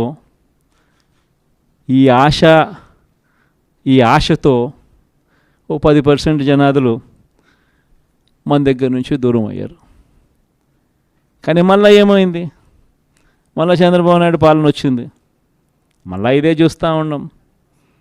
ఈరోజు 22 నెలలు అయిపోయింది. స్కూళ్ళు తెరిచినాయి, పిల్లలు బళ్ళకు పోతూ ఉన్నారు. కనీసం జగనే ఉంటే కనీసం అమ్మఒడి కింద 15,000 ఈ పాటికి జగన్ ఉంటే వేసి ఉండేవాడు. ఆ 15,000 బాయా, ఈయన నీకు 15,000, నీకు 15,000, నీకు 15,000 అని ఇస్తానని చెప్పి అది బాయా. వ్యవసాయ పనులు ముమ్మరంగా సాగుతూ ఉన్నాయి. జగనే ఉంటే రైతు భరోసా కింద 13,500 చేతిలో పడేది. జగనే ఉంటే చంద్రబాబు వచ్చాడు, 20,000 ఇస్తానన్నాడు. ఆ 13,500 బాయా, ఆ 20,000 బాయా. ఈరోజు రాష్ట్రంలో ఉన్న పరిస్థితి జగనే ఉంటే పెద్ద చదువులు చదువుతూ ఉన్న పిల్లలందరికీ పూర్తి ఫీజు రీయింబర్స్మెంట్ కింద ప్రతి త్రైమాసికం అయిపోతూనే ప్రతి 3 నెలలకు ఒకసారి ఆ 3 నెలలు అయిపోయిన వెంటనే ఫీజులు జమ అయ్యేటి. ఇప్పుడు జనవరి, ఫిబ్రవరి, మార్చి త్రైమాసికానికి సంబంధించి ఫీజులు ఎగిరిపోయినాయి. మామూలుగా జగనే ఉండుంటే మేలో పడి ఉండేటివి. అది బాయా. ఆ పిల్లలు రేపు పొద్దున ఇంజనీరింగ్ చదువుతున్న పిల్లలు, డిగ్రీ చదువుతూ ఉన్న పిల్లలు, వీళ్ళందరికీ ఫీజులు కట్టడానికి ఫీజులు కూడా చెల్లించలేని పరిస్థితిలో ఆ పిల్లలు బళ్ళకు పోతూ ఉన్నారు, కాలేజీలకు పోతూ ఉన్నారు. కాలేజీలు ఆ పిల్లలందరినీ కూడా నువ్వు ఫీజులు కట్టకపోతే కాలేజీలో టీసీ తీసుకుని వెళ్ళిపోమని చెప్తా ఉన్నారు. వసతి దీవెన ఎగిరిపాయి. ఏప్రిల్లో జగనే ఉండుంటే వసతి దీవెన కింద ప్రతి తల్లికి సహాయం అందేది ఆ పిల్లాడు చదువుల కోసం. అది ఎగిరిపాయి. పొదుపు సంఘాలకు, చెల్లెమ్మలకు అందరికీ ఏప్రిల్లో 0 వడ్డీ డబ్బులు పడేటివి. అది ఎగిరిపోయి. నేను చెప్పేది ఒకటే చెప్తా ఉన్నాను. ఏదైనా కూడా మోసం, అబద్ధాలు, అధర్మంతో చేసే ఏ పాలనైనా కూడా ఎక్కువ రోజులు ఉండదు. మనం చేసింది ఏదైనా కూడా ఈరోజు తలెత్తుకొని పోగలుగుతాం. తలెత్తుకొని గర్వంగా ప్రతి ఇంటికి పోగలుగుతాం. ఏదైనా కానీ మాట చెప్పింది జగన్ కాలంలో, వైఎస్ఆర్ కాంగ్రెస్ ప్రభుత్వంలో చేసినాము అని చెప్పి గర్వంగా తలెత్తుకొని పోగలుగుతాం. అది మనకున్న సర్టిఫికెట్. కానీ ఇదే చంద్రబాబు నాయుడు మనుషులు, చంద్రబాబు నాయుడుకి సంబంధించిన లీడర్లు, చంద్రబాబు నాయుడుకి సంబంధించిన ఎంపీటీసీలు, చంద్రబాబు నాయుడుకి సంబంధించిన జెడ్పీటీసీలు ప్రజల్లోకి పోగలుగుతారా? ప్రజల్లోకి వాళ్ళు పోతే ఏమైందయ్యా సూపర్ 6, ఏమైందయ్యా సూపర్ 10లు, ఏమైందయ్యా నువ్వు ఇచ్చిన మాటలు అని చెప్పి అడిగితే సమాధానం చెప్పుకోలేని పరిస్థితుల్లోనే తన మొత్తం క్యాడర్ కూడా అయిపోతుంది. అది వాళ్ళకు మనకు ఉన్న తేడా. మీ అందరితో కూడా నేను ఒకటే చెప్తా ఉన్నా, మనము ప్రవర్తించే తీరు, మార్గదర్శకంగా ఉండేట్టుగా, గొప్పగా ప్రజల్లోకి మనం నిలబడేట్టుగా మనం ప్రవర్తించే ప్రతి అడుగు కూడా మనం వేద్దాం. నా దగ్గర నుంచి మీ దగ్గర దాకా. తెలుగుదేశం పార్టీ చేస్తూ ఉన్న ఈ కొనుగోలు కార్యక్రమాలు కానీ, ఈ ప్రలోభాలు పెట్టే కార్యక్రమాలు కానీ, వీటి ఎవ్వడికి కూడా దయచేసి లొంగకండి. నేను ఒకటి చెప్తా ఉన్నా. జగన్ పలావ్ పెట్టినాడు, చంద్రబాబు బిర్యానీ పెడతానన్నాడు. చంద్రబాబు నమ్మి ఓటేసినారు. బిర్యానీ బాయా పలావ్ బాయా లాస్ట్కు పస్తు పండుకోవాల్సిన పరిస్థితి. చంద్రబాబును నమ్ముకుంటే ఎక్కడైనా ప్రజలైనా అంతే, నాయకులైనా అంతే. ఇంతకుముందు మన పార్టీ నుంచి 23 మంది ఎమ్మెల్యేలను తీసుకున్నారు, 3 ఎంపీలను తీసుకున్నారు. ఆ 23 మంది ఎమ్మెల్యేలలో ఎంతమంది టికెట్లు ఇచ్చినాడు? నాకు తెలిసి 3కి. ఆ 23 మంది ఎమ్మెల్యేలను తీసుకునేటప్పుడు ఒక్కొక్కరికి ఎంత ఇస్తామన్నాడు? ఒక్కొక్కరికి 20 కోట్లు. ఇచ్చింది ఎంత? అడ్వాన్సు. దాని తర్వాత వాళ్ళు ఆ పక్క పోయిన వాళ్ళు అందరూ అన్న మీ దగ్గరికి వచ్చేస్తామన్నా మేమంతా అని చెప్పి మళ్ళీ నాకు ఫోన్ చేసినారు. ప్రజల్లో ఒకసారి జారిపోయిన తర్వాత మళ్ళీ వెనక్కి వచ్చినారంటే ప్రజల్లో ఆ రెస్పెక్ట్ పోతుంది, ఆ విలువలు పోతాయి, ప్రజలు ఇచ్చే గౌరవం పోతుంది. కాబట్టి వాళ్ళని మనం కూడా తీసుకోలేకపోయినాం. వాళ్ళ రాజకీయ జీవితాలు ఏమైపోయినాయి? అందరూ సున్నాలు అయిపోయి ఇంట్లో కూర్చొని ఉండరు. ప్రతి ఒక్కరూ కూడా ఈ విషయాలన్నీ గుర్తుపెట్టుకోండి. రాజకీయాలలో ఎప్పుడు షార్ట్ కట్ ఉంటుంది, లాంగ్ కట్, దూరం దారి ఉంటుంది, షార్ట్ కట్ ఉంటుంది. షార్ట్ కట్ ఎప్పుడు తీసుకోవద్దండి. రాజకీయాలలో ఏ రోజైనా కూడా నిలబడాలి అని అంటే, ప్రజల మన్ననలు ఉండాలి అని అంటే, ప్రజల్లో గౌరవం ఉండాలి అని అంటే, కష్టమైనా కూడా మనం తీసుకునే దారి విలువలతో కూడిన దారి, విశ్వసనీయతతో కూడిన దారి తీసుకోవాలి. ఇదే నేను పాటిస్తాను. నేను మీ అందరి దగ్గర నుంచి కూడా ఇదే ఉండాలని ఆశిస్తాను. వైఎస్ఆర్సీపీ కార్యకర్త ఏదైనా కానీ ప్రజలు లేకపోతే కాలర్ ఎగరేసుకొని చెప్పాలి, పలానా మాట చెప్పినాం, పలాని మేము నెరవేర్చినాం అని చెప్పి. మాలో అబద్ధాలు ఉండవు, మాలో మోసాలు ఉండవు, మాలో కల్మషం ఉండదు అని చెప్పి.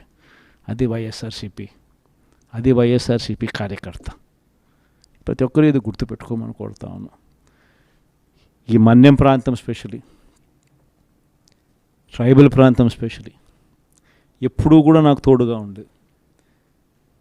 పార్టీ స్థాపించిన రోజు నుంచి, మొట్టమొదటి రోజు నుంచి కూడా వెనక్కి తిరిగి చూస్తే ఎక్కడా కూడా ఈ ప్రాంతంలో మాత్రం 100% పక్క ఏది ఏ ప్రాంతం ఎటుపోయినా కానీ ఇక్కడ మాత్రం ప్రజలు మాత్రం, ఇక్కడ మాత్రం నాయకులు మాత్రం, ఇక్కడ మాత్రం ఉన్న వాళ్ళంతా మాత్రం 100% ఎప్పుడూ నాకు తోడుగానే ఉన్నారు. మీ ప్రేమలు, మీ ఆప్యాయతలు ఇదే మాదిరిగానే కొనసాగించమని చెప్పి కోరుతా ఉన్నా. కష్టకాలంలో ఉన్నప్పుడే ఇంకా మీ సహాయము, మీ సహకారము ఇంకా ఎక్కువ కావాలని అడుగుతా ఉన్నా. కష్టాల్లో ఉన్నప్పుడే మీరు ఇంకా గట్టిగా నిలబడాలి అని చెప్పి అడుగుతా ఉన్నా. 5 ఏళ్ళు కన్ను మూసుకుంటూ అయిపోతుంది. ఈ 5 ఏళ్ళ మన పోరాటంలో మీ సహాయ సహకారాలన్నీ కూడా మెండుగా ఉండాలని చెప్పి కోరుతూ, బొత్స సత్యనారాయణను మన పార్టీ తరపు నుంచి మనం ఎమ్మెల్సీ అభ్యర్థిగా మనం రంగంలోకి దింపుతా ఉన్నాం. అందరు ఎమ్మెల్యేలని పిలిచిన, మన ప్రాంతంలో ఉన్న అందరు కంటెస్ట్ చేసిన ఎమ్మెల్యేలను, ఎంపీలను అందరినీ కూడా పిలిచి ఎవరైతే బాగుంటుంది అని చెప్పి అందరి ముందర అందరినీ అడిగా. అందరూ యునానిమస్గా ఈ ఎలక్షన్లో మారీచుల మాదిరి జరుగుతూ ఉన్న ఎలక్షన్ ఇది, శకుని పాచికల మాదిరి వేస్తూ ఉన్న ఎన్నికలు ఇవి. ఇటువంటి ఎన్నికల్లో మనకు బొత్స సత్యనారాయణ లాంటి కొంచెం ప్రొఫైల్ ఉన్నోడు, కొంచెం స్టేచర్ ఉన్నోడు, కొంచెం గట్టిగా నిలబడగలిగినోడు, మోటుకోగలిగినోడు, ఇటువంటి వ్యక్తులు ఉంటేనే మనం ఎన్నికలు చేయగలుగుతాము. మనం అందరం కలిసికట్టుగా మొత్తం జిల్లా మొత్తం ఏకం కావాలనంటే అటువంటి వ్యక్తి అయితేనే బాగుంటుంది అని చెప్పి అందరి నోట్లో నుంచి వచ్చిన మాట. అందరి నోట్లో నుంచి వచ్చిన ఆ మాట ప్రకారము మనం కూడా నిజంగానే ఇటువంటి కష్టకాల పరిస్థితులు, ఎందుకనంటే కష్టం లేనప్పుడు, అధికారంలో మనం ఉన్నప్పుడు ఎవరిని కావాలంటే వాళ్ళను పలానోడు ఎమ్మెల్సీ అంటే పలానా ఎమ్మెల్సీ అని సంతకం పెట్టేసి నేను ఇక్కడి నుంచి పంపించేసేస్తే ఆ ఎమ్మెల్సీ కింద వాళ్ళు ఎన్నికైపోయే పరిస్థితి. కానీ ప్రతిపక్షంలో ఉన్నప్పుడు స్పెషల్లీ చంద్రబాబు నాయుడు లాంటి అన్యాయస్తులతో మనం యుద్ధం చేస్తూ ఉన్నప్పుడు మాత్రం ప్రతిపక్షంలో మనం ఉన్నాం కాబట్టి మనం గట్టిగా మోట్టుకోగలిగిన కెపాసిటీ ఉన్న నాయకుడిని మనం ముందర పెడితేనే మనకు అడ్వాంటేజ్గా ఉంటుంది. కాన్ఫిడెన్స్ నింపగలుగుతాడు, మన వాళ్ళకు కూడా తోడుగా గట్టిగా నిలబడగలుగుతాడు. ప్రతిపక్షంలో ఉన్నప్పుడు కూడా విలువలతో కూడిన రాజకీయాల మీదనే ఎక్కువగా ఫోకస్ పెడుతూ మీ అందరూ కూడా బొత్స సత్యనారాయణ కూడా అదే మాదిరిగానే సహకరించాలని మనస్ఫూర్తిగా మీ అందరికీ కూడా విజ్ఞప్తి చేస్తూ ఉన్నాను. Thank you. పాడేరు నియోజకవర్గం నుంచి మన పార్టీ తరఫున ఎన్నిక కాబడ్డ జెడ్పీటీసీలు, ఎంపీటీసీలు అందరూ కూడా ఈరోజు అందరం కూడా ఇక్కడ కలవడం జరుగుతూ ఉంది. దాదాపుగా 85 చోట్ల పాడేరు నియోజకవర్గంలో ఈ ఎన్నిక జరిగితే మన పార్టీ తరపు నుంచి 57 స్థానాలు మనం గెలిచాం. ఈరోజు మామూలుగా అయితే ఈ ఓవరాల్ ఎమ్మెల్సీ స్థానాలు కూడా ఏదైతే జరుగుతూ ఉందో, పోటీ జరుగుతూ ఉందో, ఇందులో మామూలుగా అయితే ఎవరు తెలుగుదేశం పార్టీ పోటీ పెట్టకూడదు. నైతిక విలువలు ఉన్న ఏ పార్టీ అయినా పోటీ పెట్టకూడదు. ఎందుకంటే 600 చిల్లర స్థానాలు మనం గెలిచినాం, వాళ్ళు గెలిచింది కేవలం 200 చిల్లర స్థానాలు వాళ్ళు గెలిచినారు. మనకు వాళ్ళకు మధ్య తేడా దాదాపుగా 387 స్థానాలు వాళ్ళకు మనకు తేడా ఉంది. గెలిచిన వాళ్ళంతా కూడా మన పార్టీ గుర్తు మీద, మన పార్టీ జెండా మీద గెలిచిన వాళ్ళు. వాళ్ళ సైడ్ అయినా అంతే, మన సైడ్ అయినా అంతే. మరి అటువంటప్పుడు మెజారిటీ లేనప్పుడు ఎవరైనా కూడా పోటీని పెట్టకూడదు. మామూలుగా మీ జగనే ముఖ్యమంత్రి స్థానంలో ఉండి ఇటువంటి పరిస్థితి కన్నా ఉంటే, వాళ్ళకే కన్నా మెజారిటీ కన్నా ఉంటే అసలు మనం పోటీ పెట్టుండే వాళ్ళమే కాదు. ఎందుకు పోటీ పెట్టాలి? ఎందుకు డబ్బులు ఇచ్చి కొనుగోలు చేయాలి? వేరే పార్టీ గుర్తు మీద గెలిచిన వాళ్ళను ప్రజలు వాళ్ళకు ఓట్లు వేసింది ఆ పార్టీ గుర్తును చూసి, ఆ పార్టీ పేరు చెప్పి, ఆ పార్టీ గుర్తును చూసి, ఆ పార్టీ తరపున వెళ్ళి ఓట్లు అడిగిన తర్వాత, గెలిచిన తర్వాత అటువంటి వాళ్ళను మనం ముఖ్యమంత్రిగా ఉన్నాం కదా, పోలీసులు మన చేతుల్లో ఉన్నారు, అధికారులు మన చేతుల్లోనే ఉన్నారు, డబ్బులు మన దగ్గర దండిగా ఉన్నాయి కాబట్టి ఆ డబ్బులు మనం ఖర్చు చేసి మనం ఎటువంటి పరిస్థితుల్లో అధర్మంగా అయినా కూడా మనం గెలిచాలి కదా అని ఆలోచన చేసి అదే కార్యక్రమం ముఖ్యమంత్రిగా ఉన్న వ్యక్తిగా మనం చేసి ఉంటే అది ధర్మమేనా? ఇది ధర్మం కాదు. చంద్రబాబు నాయుడు నైజం మాత్రం చూపిస్తూనే ఉన్నాడు. ఈరోజుకి కూడా అధర్మంగా యుద్ధం చేసే కార్యక్రమం జరుగుతూనే ఉంది. అధర్మంగా యుద్ధం చేసే కార్యక్రమంలో భాగంగా మన పార్టీ తరపు నుంచి ఎవరైతే గెలిచినారో వాళ్ళందరికీ ఫోన్లు చేయడం, లేదా వాళ్ళ దగ్గరికి మనుషులను పంపించడం, నీకు 5 లక్షలు ఇస్తా, నీకు 10 లక్షలు ఇస్తా, వస్తావా అని పిలవడం, అడగడం. ఎంత మటుకు అంటే రాజకీయాలలో విలువలు అనేటివి పూర్తిగా అట్టడుగు స్థానంలోకి తీసుకొని పోయే కార్యక్రమం జరుగుతూ ఉంది. ఏ రోజైనా కూడా ఒక రాజకీయ నాయకుడు ఎదగాలంటే మాత్రం విలువలు, విశ్వసనీయతతో కూడిన రాజకీయాలు చేస్తేనే ఆ రాజకీయ నాయకుడు ఎదుగుతాడు. ఏ రోజైతే మనం మన క్యారెక్టర్ని అమ్ముకుంటామో, ఏ రోజైతే మనం విలువలను, విశ్వసనీయతను రెండింటినీ కూడా పక్కన పెట్టి రాజకీయాలు చేయాలని ఎప్పుడైతే మనం ఆలోచన చేస్తామో అప్పుడు ప్రజలకు సమాధానం చెప్పడం కథ దేవుడు ఎరుగు, ఇంట్లో కూడా మనకు గౌరవం ఉండదు. ఇంట్లో కూడా మనకు గౌరవము, వాల్యూ ఉండదు అన్న సంగతి ప్రతి ఒక్కరూ కూడా గుర్తుపెట్టుకోమని కోరుతా ఉన్నా. నేనైతే నా జీవితంలో రాజకీయాలు నేను అట్లే చేశాను. నేను కాంగ్రెస్ పార్టీ నుంచి బయటకు వచ్చినప్పుడు వెనక్కి తిరిగి చూస్తే నా వెనకాల ఎవరు లేరు. నేను మా అమ్మ ఇద్దరమే బయటకు వచ్చింది. నాతో పాటు కొంతమంది ఎమ్మెల్యేలు వస్తామంటే కూడా నాతో పాటు రావాలనుకున్న ఎవరైనా కూడా రాజీనామా చేసి రావాలా అని చెప్పిన. ఈరోజు అక్కడి నుంచి మొదలు పెడితే కేవలం ఇద్దరం పార్టీ నుంచి బయటకు వచ్చి మొదలు పెడితే ఈరోజు దేవుని దయతో ప్రతి అడుగులోనూ కూడా విలువలతో కూడిన రాజకీయాలే చేశాము, విశ్వసనీయతతో కూడిన రాజకీయాలే చేశామని గర్వంగా తలెత్తుకొని కూడా చెప్పగలుగుతాం. ఎందుకు మొన్న ఎలక్షన్లే 2014 ఎలక్షన్ మీ అందరికీ గుర్తుండే ఉంటుంది. మనం ఓడిపోయాం ఆ ఎలక్షన్. ఓడిపోయేటప్పుడు కూడా నా దగ్గరికి చాలామంది వచ్చినారు, మన వాళ్ళే నా దగ్గరికి కూడా వచ్చినారు. మన మంచి కోసమే చెప్పారు, నా మంచి కోసమే చెప్పారు. అన్న చంద్రబాబు నాయుడు ఇష్టం వచ్చినట్టు అబద్ధాలు ఆడుతూ ఉన్నాడు, రైతులకు రుణమాఫీ అంటూ ఉన్నాడు, మహిళలకు రుణమాఫీ అంటూ ఉన్నాడు, ఇంటింటికి ఉద్యోగం అంటున్నాడు, ఉద్యోగం ఇకపోతే 2000 అంటున్నాడు, ప్రతి ఒక్కరికి 3 సెంట్ల స్థలం అంటూ ఉన్నాడు. ఈయన చంద్రబాబు నాయుడు అంటూ ఉన్నాడన్నా, మనం కూడా అనకపోతే ఎట్టా, మనం కూడా రైతులకు రుణమాఫీ చేయకపోతే చేస్తామని చెప్పకపోతే ఎట్టా, ఫస్ట్ చెప్పేసేయండి నా, మళ్ళీ సంగతి మళ్ళీ చూస్తాము అని నాతో కూడా చెప్పినారు. కానీ చెయ్యలేనిది, జరగనిది చెప్పడానికి మీ జగన్ ఇష్టపడలా, అబద్ధం చెప్పలా. అబద్ధం చెప్పనందుకు ఆ ఎన్నికల్లో మనం ఓడిపోయినాం. ఆ ఎన్నికల్లో మనం ఓడిపోయి ప్రతిపక్షంలో కూర్చున్నాం. దాని తర్వాత చంద్రబాబు నాయుడు పరిపాలన చేశాడు. అడ్డగోలుగా ఆయన చెప్పినవన్నీ అబద్ధాలు అని చెప్పి ప్రజలందరూ కూడా నమ్మేట్టుగా, ప్రజలందరికీ కనిపించేట్టుగా చంద్రబాబు నాయుడు అనే వ్యక్తి ప్రజలను మోసం చేశాడు అన్నది తెలిసేట్టుగా ఆ తర్వాత 2019 ఎన్నికలు వచ్చేసరికి ఏకంగా చంద్రబాబు నాయుడు అనే వ్యక్తికి డిపాజిట్లు కూడా దక్కని అందువానమైన పరిస్థితులకి పోయాడు. 2019లో మళ్ళీ ఎన్నిక, మనం అధికారంలోకి వచ్చినాం.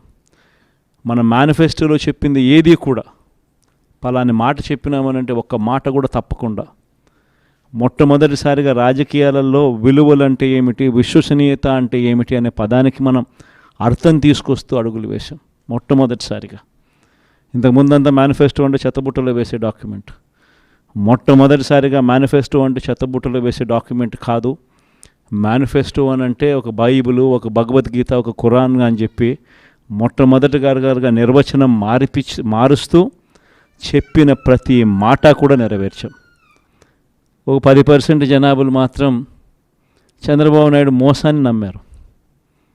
చంద్రబాబు నాయుడు క్యాంపెయినింగ్ ఇంటింటికి పోయినప్పుడు వాళ్ళ ఎమ్మెల్యేలు చేసిన క్యాంపెయిన్ పిల్లలు కనపడితే నీకు 15,000, నీకు 15,000, నీకు 15,000, నీకు 15,000 సంతోషమా అని అడిగే క్యాంపెయిన్. వాళ్ళ అమ్మ కనపడితే నీకు 18,000 సంతోషమా అని అడిగే క్యాంపెయిన్. వాళ్ళ ఇంట్లో ఇంకొక ఆడవాళ్ళు కనపడితే నీకు మళ్ళీ 18,000 సంతోషమా అని అడిగే క్యాంపెయిన్. వాళ్ళ ఇంట్లో ముసలోళ్ళు ఎవరైనా బయటకు వస్తే నీకు నెలకు 4,000 పెన్షన్ సంతోషమా అని అడిగే క్యాంపెయిన్. ఈ క్యాంపెయిన్తో, ఈ మోసంతో, ఈ ఆశతో ఓ 10% జనాదులు మన దగ్గర నుంచి దూరం అయ్యారు. కానీ మళ్ళీ ఏమైంది, మళ్ళీ చంద్రబాబు నాయుడు పాలన వచ్చింది. మళ్ళీ ఇదే చూస్తూ ఉన్నాం. ఈరోజు 22 నెలలు అయిపోయింది. స్కూళ్ళు తెరిచినాయి, పిల్లలు బళ్ళకు పోతూ ఉన్నారు. కనీసం జగనే ఉంటే కనీసం అమ్మఒడి కింద 15,000 ఈ పాటికి జగన్ ఉంటే వేసి ఉండేవాడు. ఆ 15,000 బాయా, ఈయన నీకు 15,000, నీకు 15,000, నీకు 15,000 అని ఇస్తానని చెప్పి అది బాయా. వ్యవసాయ పనులు ముమ్మరంగా సాగుతూ ఉన్నాయి. జగనే ఉంటే రైతు భరోసా కింద 13,500 చేతిలో పడేది. జగనే ఉంటే చంద్రబాబు వచ్చాడు, 20,000 ఇస్తానన్నాడు. ఆ 13,500 బాయా, ఆ 20,000 బాయా. ఈరోజు రాష్ట్రంలో ఉన్న పరిస్థితి జగనే ఉంటే పెద్ద చదువులు చదువుతూ ఉన్న పిల్లలందరికీ పూర్తి ఫీజు రీయింబర్స్మెంట్ కింద ప్రతి త్రైమాసికం అయిపోతూనే ప్రతి 3 నెలలకు ఒకసారి, ఆ 3 నెలలు అయిపోయిన వెంటనే ఫీజులు జమ అయ్యేటి. ఇప్పుడు జనవరి, ఫిబ్రవరి, మార్చి త్రైమాసికానికి సంబంధించి ఫీజులు ఎగిరిపోయినాయి. మామూలుగా జగనే ఉండుంటే మేలో పడి ఉండేటివి. అది బాయా. ఆ పిల్లలు రేపు పొద్దున ఇంజనీరింగ్ చదువుతున్న పిల్లలు, డిగ్రీ చదువుతూ ఉన్న పిల్లలు, వీళ్ళందరికీ ఫీజులు కట్టడానికి ఫీజులు కూడా చెల్లించలేని పరిస్థితిలో ఆ పిల్లలు బళ్ళకు పోతూ ఉన్నారు, కాలేజీలకు పోతూ ఉన్నారు. కాలేజీలు ఆ పిల్లలందరినీ కూడా నువ్వు ఫీజులు కట్టకపోతే కాలేజీలో టీసీ తీసుకుని వెళ్ళిపోమని చెప్తా ఉన్నారు. వసతి దీవెన ఎగిరిపాయి. ఏప్రిల్లో జగనే ఉండుంటే వసతి దీవెన కింద ప్రతి తల్లికి సహాయం అందేది. ఆ పిల్లాడు చదువుల కోసం అది ఎగిరిపాయి. పొదుపు సంఘాలకు, చెల్లెమ్మలకు అందరికీ ఏప్రిల్లో 0 వడ్డీ డబ్బులు పడేటివి అది ఎగిరిపోయి. నేను చెప్పేది ఒకటే చెప్తా ఉన్నాను, ఏదైనా కూడా మోసం, అబద్ధాలు, అధర్మంతో చేసే ఏ పాలనైనా కూడా ఎక్కువ రోజులు ఉండదు. మనం చేసింది ఏదైనా కూడా ఈరోజు తలెత్తుకొని పోగలుగుతాం, తలెత్తుకొని గర్వంగా ప్రతి ఇంటికి పోగలుగుతాం. ఏదైనా కానీ మాట చెప్పింది జగన్ కాలంలో వైఎస్ఆర్ కాంగ్రెస్ ప్రభుత్వంలో చేసినాము అని చెప్పి గర్వంగా తలెత్తుకొని పోగలుగుతాం. అది మనకున్న సర్టిఫికెట్. కానీ ఇదే చంద్రబాబు నాయుడు మనుషులు, చంద్రబాబు నాయుడుకి సంబంధించిన లీడర్లు, చంద్రబాబు నాయుడుకి సంబంధించిన ఎంపీటీసీలు, చంద్రబాబు నాయుడుకి సంబంధించిన జెడ్పీటీసీలు ప్రజల్లోకి పోగలుగుతారా? ప్రజల్లోకి వాళ్ళు పోతే ఏమైందయ్యా సూపర్ 6, ఏమైందయ్యా సూపర్ 10లు, ఏమైందయ్యా నువ్వు ఇచ్చిన మాటలు అని చెప్పి అడిగితే సమాధానం చెప్పుకోలేని పరిస్థితుల్లోనే తన మొత్తం క్యాడర్ కూడా అయిపోతుంది. అది వాళ్ళకు మనకు ఉన్న తేడా. మీ అందరితో కూడా నేను ఒకటే చెప్తా ఉన్నా, మనము ప్రవర్తించే తీరు మార్గదర్శకంగా ఉండేట్టుగా, గొప్పగా ప్రజల్లోకి మనం నిలబడేట్టుగా మనం ప్రవర్తించే ప్రతి అడుగు కూడా మనం వేద్దాం. నా దగ్గర నుంచి మీ దగ్గర దాకా. తెలుగుదేశం పార్టీ చేస్తూ ఉన్న ఈ కొనుగోలు కార్యక్రమాలు కానీ, ఈ ప్రలోభాలు పెట్టే కార్యక్రమాలు కానీ, వీటి ఎవ్వడికి కూడా దయచేసి లొంగకండి. నేను ఒకటి చెప్తా ఉన్నా, జగన్ పలావ్ పెట్టినాడు, చంద్రబాబు బిర్యానీ పెడతానన్నాడు. చంద్రబాబు నమ్మి ఓటేసినారు. బిర్యానీ బాయా, పలావ్ బాయా, లాస్ట్కు పస్తు పండుకోవాల్సిన పరిస్థితి. చంద్రబాబుని నమ్ముకుంటే ఎక్కడైనా ప్రజలైనా అంతే, నాయకులైనా అంతే. ఇంతకుముందు మన పార్టీ నుంచి 23 మంది ఎమ్మెల్యేలను తీసుకున్నారు, 3 ఎంపీలను తీసుకున్నారు. ఆ 23 మంది ఎమ్మెల్యేలలో ఎంతమంది టికెట్లు ఇచ్చినాడు? నాకు తెలిసి 3కి. ఆ 23 మంది ఎమ్మెల్యేలను తీసుకునేటప్పుడు ఒక్కొక్కరికి ఎంత ఇస్తామన్నాడు? ఒక్కొక్కరికి 20 కోట్లు. ఇచ్చింది ఎంత? అడ్వాన్సు. దాని తర్వాత వాళ్ళు ఆ పక్క పోయిన వాళ్ళు అందరూ అన్న మీ దగ్గరికి వచ్చేస్తామన్నా మేమంతా అని చెప్పి మళ్ళీ నాకు ఫోన్ చేసినారు.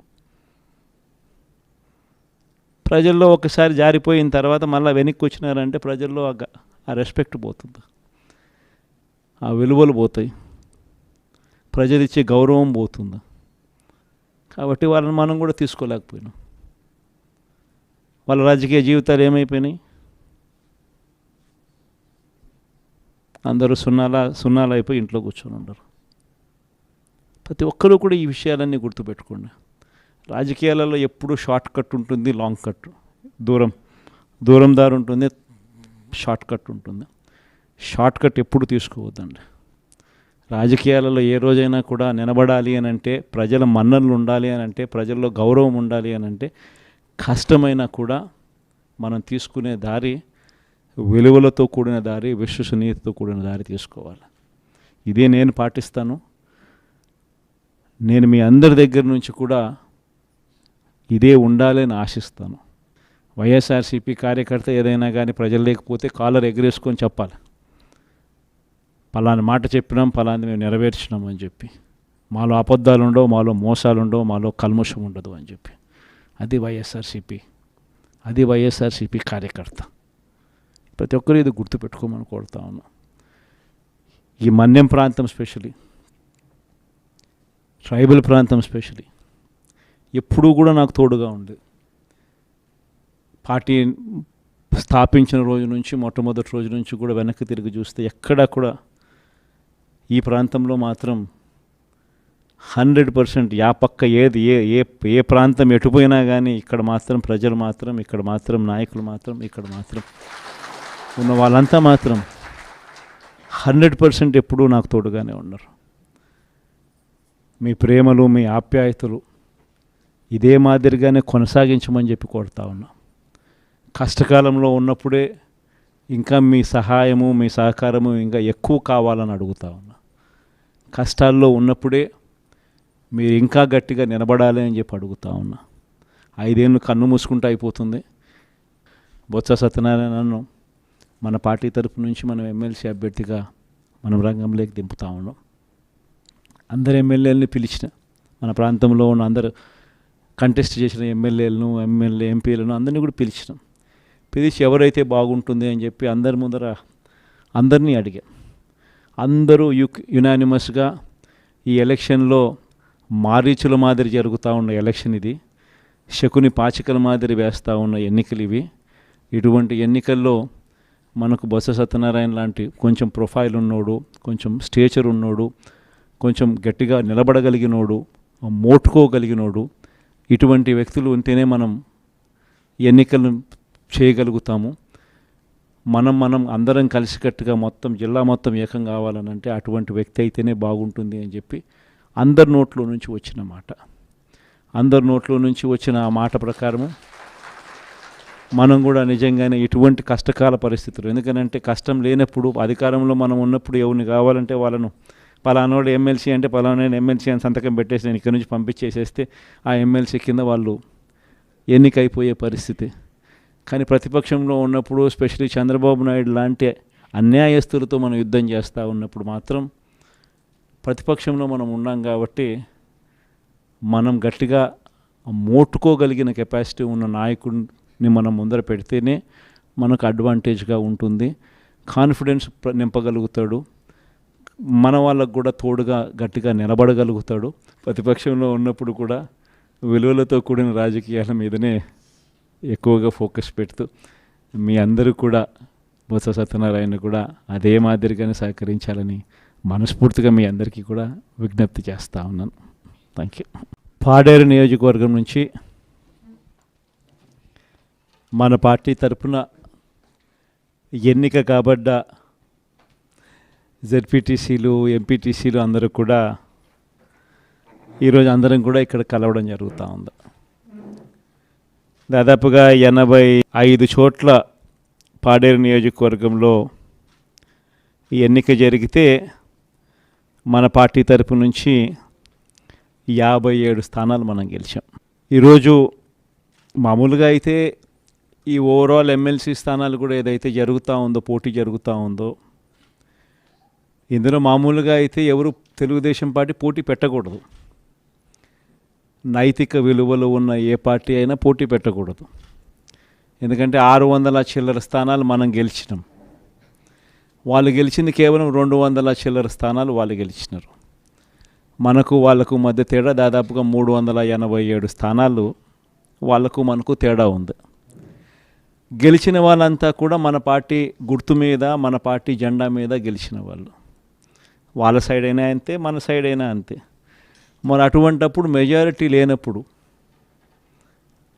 ఎవరైనా కూడా పోటీనే పెట్టకూడదు. మామూలుగా మీ జగనే ముఖ్యమంత్రి స్థానంలో ఉండి ఇటువంటి పరిస్థితి కనుక ఉంటే, వాళ్ళకే కనుక మెజారిటీ కనుక ఉంటే అసలు మనం పోటీ పెట్టుండే వాళ్ళమే కాదు. ఎందుకు పోటీ పెట్టాలి? ఎందుకు డబ్బులు ఇచ్చి కొనుగోలు చేయాలి? వేరే పార్టీ గుర్తు మీద గెలిచిన వాళ్ళను ప్రజలు వాళ్ళకు ఓట్లు వేసింది ఆ పార్టీ గుర్తును చూసి, ఆ పార్టీ పేరు చెప్పి, ఆ పార్టీ గుర్తును చూసి, ఆ పార్టీ తరపున వెళ్ళి ఓట్లు అడిగిన తర్వాత గెలిచిన తర్వాత ధర్మమేనా? ఇది ధర్మం కాదు. చంద్రబాబు నాయుడు నైజం మాత్రం చూపిస్తూనే ఉన్నాడు. ఈరోజు కూడా అధర్మంగా యుద్ధం చేసే కార్యక్రమం జరుగుతూనే ఉంది. అధర్మంగా యుద్ధం చేసే కార్యక్రమంలో భాగంగా మన పార్టీ తరపు నుంచి ఎవరైతే గెలిచినారో వాళ్ళందరికీ ఫోన్లు చేయడం, లేదా వాళ్ళ దగ్గరికి మనుషులను పంపించడం, నీకు 5 లక్షలు ఇస్తా, నీకు 10 లక్షలు ఇస్తా, వస్తావా అని పిలవడం, అడగడం. ఎంత మటుకు అంటే రాజకీయాలలో విలువలు అనేటివి పూర్తిగా అట్టడుగు స్థానంలోకి తీసుకొని పోయే కార్యక్రమం జరుగుతూ ఉంది. ఏ రోజైనా కూడా ఒక రాజకీయ నాయకుడు ఎదగాలంటే మాత్రం విలువలు, విశ్వసనీయతతో కూడిన రాజకీయాలు చేస్తేనే ఆ రాజకీయ నాయకుడు ఎదుగుతాడు. ఏ రోజైతే మనం మన క్యారెక్టర్ని అమ్ముకుంటామో, ఏ రోజైతే మనం విలువలను, విశ్వసనీయతను రెండింటినీ కూడా పక్కన పెట్టి రాజకీయాలు చేయాలని ఎప్పుడైతే మనం ఆలోచన చేస్తామో, అప్పుడు ప్రజలకు సమాధానం చెప్పడం కథ దేవుడు ఎరుగు, ఇంట్లో కూడా మనకు గౌరవం ఉండదు. ఇంట్లో కూడా మనకు గౌరవము వాల్యూ ఉండదు అన్న సంగతి ప్రతి ఒక్కరూ కూడా గుర్తుపెట్టుకోమని కోరుతా ఉన్నా. నేనైతే నా జీవితంలో రాజకీయాలు నేను అట్టే చేశా. నేను కాంగ్రెస్ పార్టీ నుంచి బయటకు వచ్చినప్పుడు వెనక్కి తిరిగి చూస్తే నా వెనకాల ఎవరు లేరు. నేను మా అమ్మ ఇద్దరమే బయటకు వచ్చింది. నాతో పాటు కొంతమంది ఎమ్మెల్యేలు వస్తామంటే కూడా నాతో పాటు రావాలనుకున్న ఎవరైనా కూడా రాజీనామా చేసి రావాలా అని చెప్పిన. ఈరోజు అక్కడి నుంచి మొదలు పెడితే కేవలం ఇద్దరం పార్టీ నుంచి బయటకు వచ్చి మొదలు పెడితే ఈరోజు దేవుని దయతో ప్రతి అడుగులోనూ కూడా విలువలతో కూడిన రాజకీయాలే చేశాము, విశ్వసనీయతతో కూడిన రాజకీయాలే చేశామని గర్వంగా తలెత్తుకొని కూడా చెప్పగలుగుతాం. ఎందుకు మొన్న ఎలక్షన్లే 2014 ఎలక్షన్ మీ అందరికీ గుర్తుండే ఉంటుంది. మనం ఓడిపోయాం ఆ ఎలక్షన్. ఓడిపోయేటప్పుడు కూడా నా దగ్గరికి చాలామంది వచ్చినారు. మన వాళ్ళే నా దగ్గరికి కూడా వచ్చినారు. మన మంచి కోసమే చెప్పారు, నా మంచి కోసమే చెప్పారు. అన్న చంద్రబాబు నాయుడు ఇష్టం వచ్చినట్టు అబద్ధాలు ఆడుతూ ఉన్నాడు, రైతులకు రుణమాఫీ అంటూ ఉన్నాడు, మహిళలకు రుణమాఫీ అంటూ ఉన్నాడు, ఇంటింటికి ఉద్యోగం అంటున్నాడు, ఉద్యోగం ఇకపోతే 2000 అంటున్నాడు, ప్రతి ఒక్కరికి 3 సెంట్ల స్థలం అంటూ ఉన్నాడు. ఈయన చంద్రబాబు నాయుడు అంటూ ఉన్నాడన్నా, మనం కూడా అనకపోతే ఎట్టా, మనం కూడా రైతులకు రుణమాఫీ చేయకపోతే చేస్తామని చెప్పకపోతే ఎట్టా, ఫస్ట్ చెప్పేసేయండి నా, మళ్ళీ సంగతి మళ్ళీ చూస్తాము అని నాతో కూడా చెప్పినారు. కానీ చెయ్యలేనిది, జరగనిది చెప్పడానికి మీ జగన్ ఇష్టపడలా. అబద్ధం చెప్పలా. అబద్ధం చెప్పనందుకు ఆ ఎన్నికల్లో మనం ఓడిపోయినాం. ఆ ఎన్నికల్లో మనం ఓడిపోయి ప్రతిపక్షంలో కూర్చున్నాం. దాని తర్వాత చంద్రబాబు నాయుడు పరిపాలన చేశాడు. అడ్డగోలుగా ఆయన చెప్పినవన్నీ అబద్ధాలు అని చెప్పి ప్రజలందరూ కూడా నమ్మేట్టుగా, ప్రజలందరికీ కనిపించేట్టుగా చంద్రబాబు నాయుడు అనే వ్యక్తి ప్రజలను మోసం చేశాడు అన్నది తెలిసేట్టుగా ఆ తర్వాత 2019 ఎన్నికలు వచ్చేసరికి ఏకంగా చంద్రబాబు నాయుడు అనే వ్యక్తికి డిపాజిట్లు కూడా దక్కని అందువానమైన పరిస్థితులకి పోయాడు. 2019లో మనం అధికారంలోకి వచ్చినాం. మన మేనిఫెస్టోలో చెప్పింది ఏది కూడా పలాని మాట చెప్పినామనంటే ఒక్క మాట కూడా తప్పకుండా మొట్టమొదటిసారిగా రాజకీయాలలో విలువలంటే ఏమిటి, విశ్వసనీయత అంటే ఏమిటి అనే పదానికి మనం అర్థం తీసుకొస్తూ అడుగులు వేసాం మొట్టమొదటిసారిగా. ఇంతకుముందంతా మేనిఫెస్టో అంటే చెత్తబుట్టలో వేసే డాక్యుమెంట్. మొట్టమొదటిసారిగా మేనిఫెస్టో అంటే చెత్తబుట్టలో వేసే డాక్యుమెంట్ కాదు. మేనిఫెస్టో అని అంటే ఒక బైబిలు, ఒక భగవద్గీత, ఒక ఖురాన్ అని చెప్పి మొట్టమొదటిగా నిర్వచనం మారుస్తూ చెప్పిన ప్రతి మాట కూడా నెరవేర్చాం. ఒక 10% జనాభాలు మాత్రం చంద్రబాబు నాయుడు మోసాన్ని నమ్మారు. చంద్రబాబు నాయుడు క్యాంపెయినింగ్ ఇంటింటికి పోయినప్పుడు వాళ్ళ ఎమ్మెల్యేలు చేసిన క్యాంపెయిన్ పిల్లలు కనపడితే నీకు 15,000, నీకు 15,000, నీకు 15,000, నీకు 15,000 సంతోషమా అని అడిగే క్యాంపెయిన్. వాళ్ళ అమ్మ కనపడితే నీకు 18,000 సంతోషమా అని అడిగే క్యాంపెయిన్. వాళ్ళ ఇంట్లో ఇంకొకరు ఆడవాళ్ళు కనపడితే నీకు మళ్ళీ 18,000 సంతోషమా అని అడిగే క్యాంపెయిన్. వాళ్ళ ఇంట్లో ముసలోళ్ళు ఎవరైనా బయటకు వస్తే నీకు నెలకు 4,000 పెన్షన్ సంతోషమా అని అడిగే క్యాంపెయిన్. ఈ క్యాంపెయిన్తో, ఈ మోసంతో, ఈ ఆశతో ఓ 10% జనాదులు మన దగ్గర నుంచి దూరం అయ్యారు. కానీ మళ్ళీ ఏమైంది? మళ్ళీ చంద్రబాబు నాయుడు పాలన వచ్చింది. మళ్ళీ ఇదే చూస్తూ ఉన్నాం. ఈరోజు 22 నెలలు అయిపోయింది. స్కూళ్ళు తెరిచినాయి, పిల్లలు బళ్ళకు పోతూ ఉన్నారు. కనీసం జగనే ఉంటే కనీసం అమ్మఒడి కింద 15,000 ఈ పాటికి జగన్ వేసి ఉండేవాడు. ఆ 15,000 బాయా, ఈయన నీకు 15,000, నీకు 15,000, నీకు 15,000 అని ఇస్తానని చెప్పిన అది బాయా. వ్యవసాయ పనులు ముమ్మరంగా సాగుతూ ఉన్నాయి. జగనే ఉంటే రైతు భరోసా కింద 13,500 చేతిలో పడేది. జగనే ఉంటే చంద్రబాబు వచ్చాడు, 20,000 ఇస్తానన్నాడు. ఆ 13,500 బాయా, ఆ 20,000 బాయా.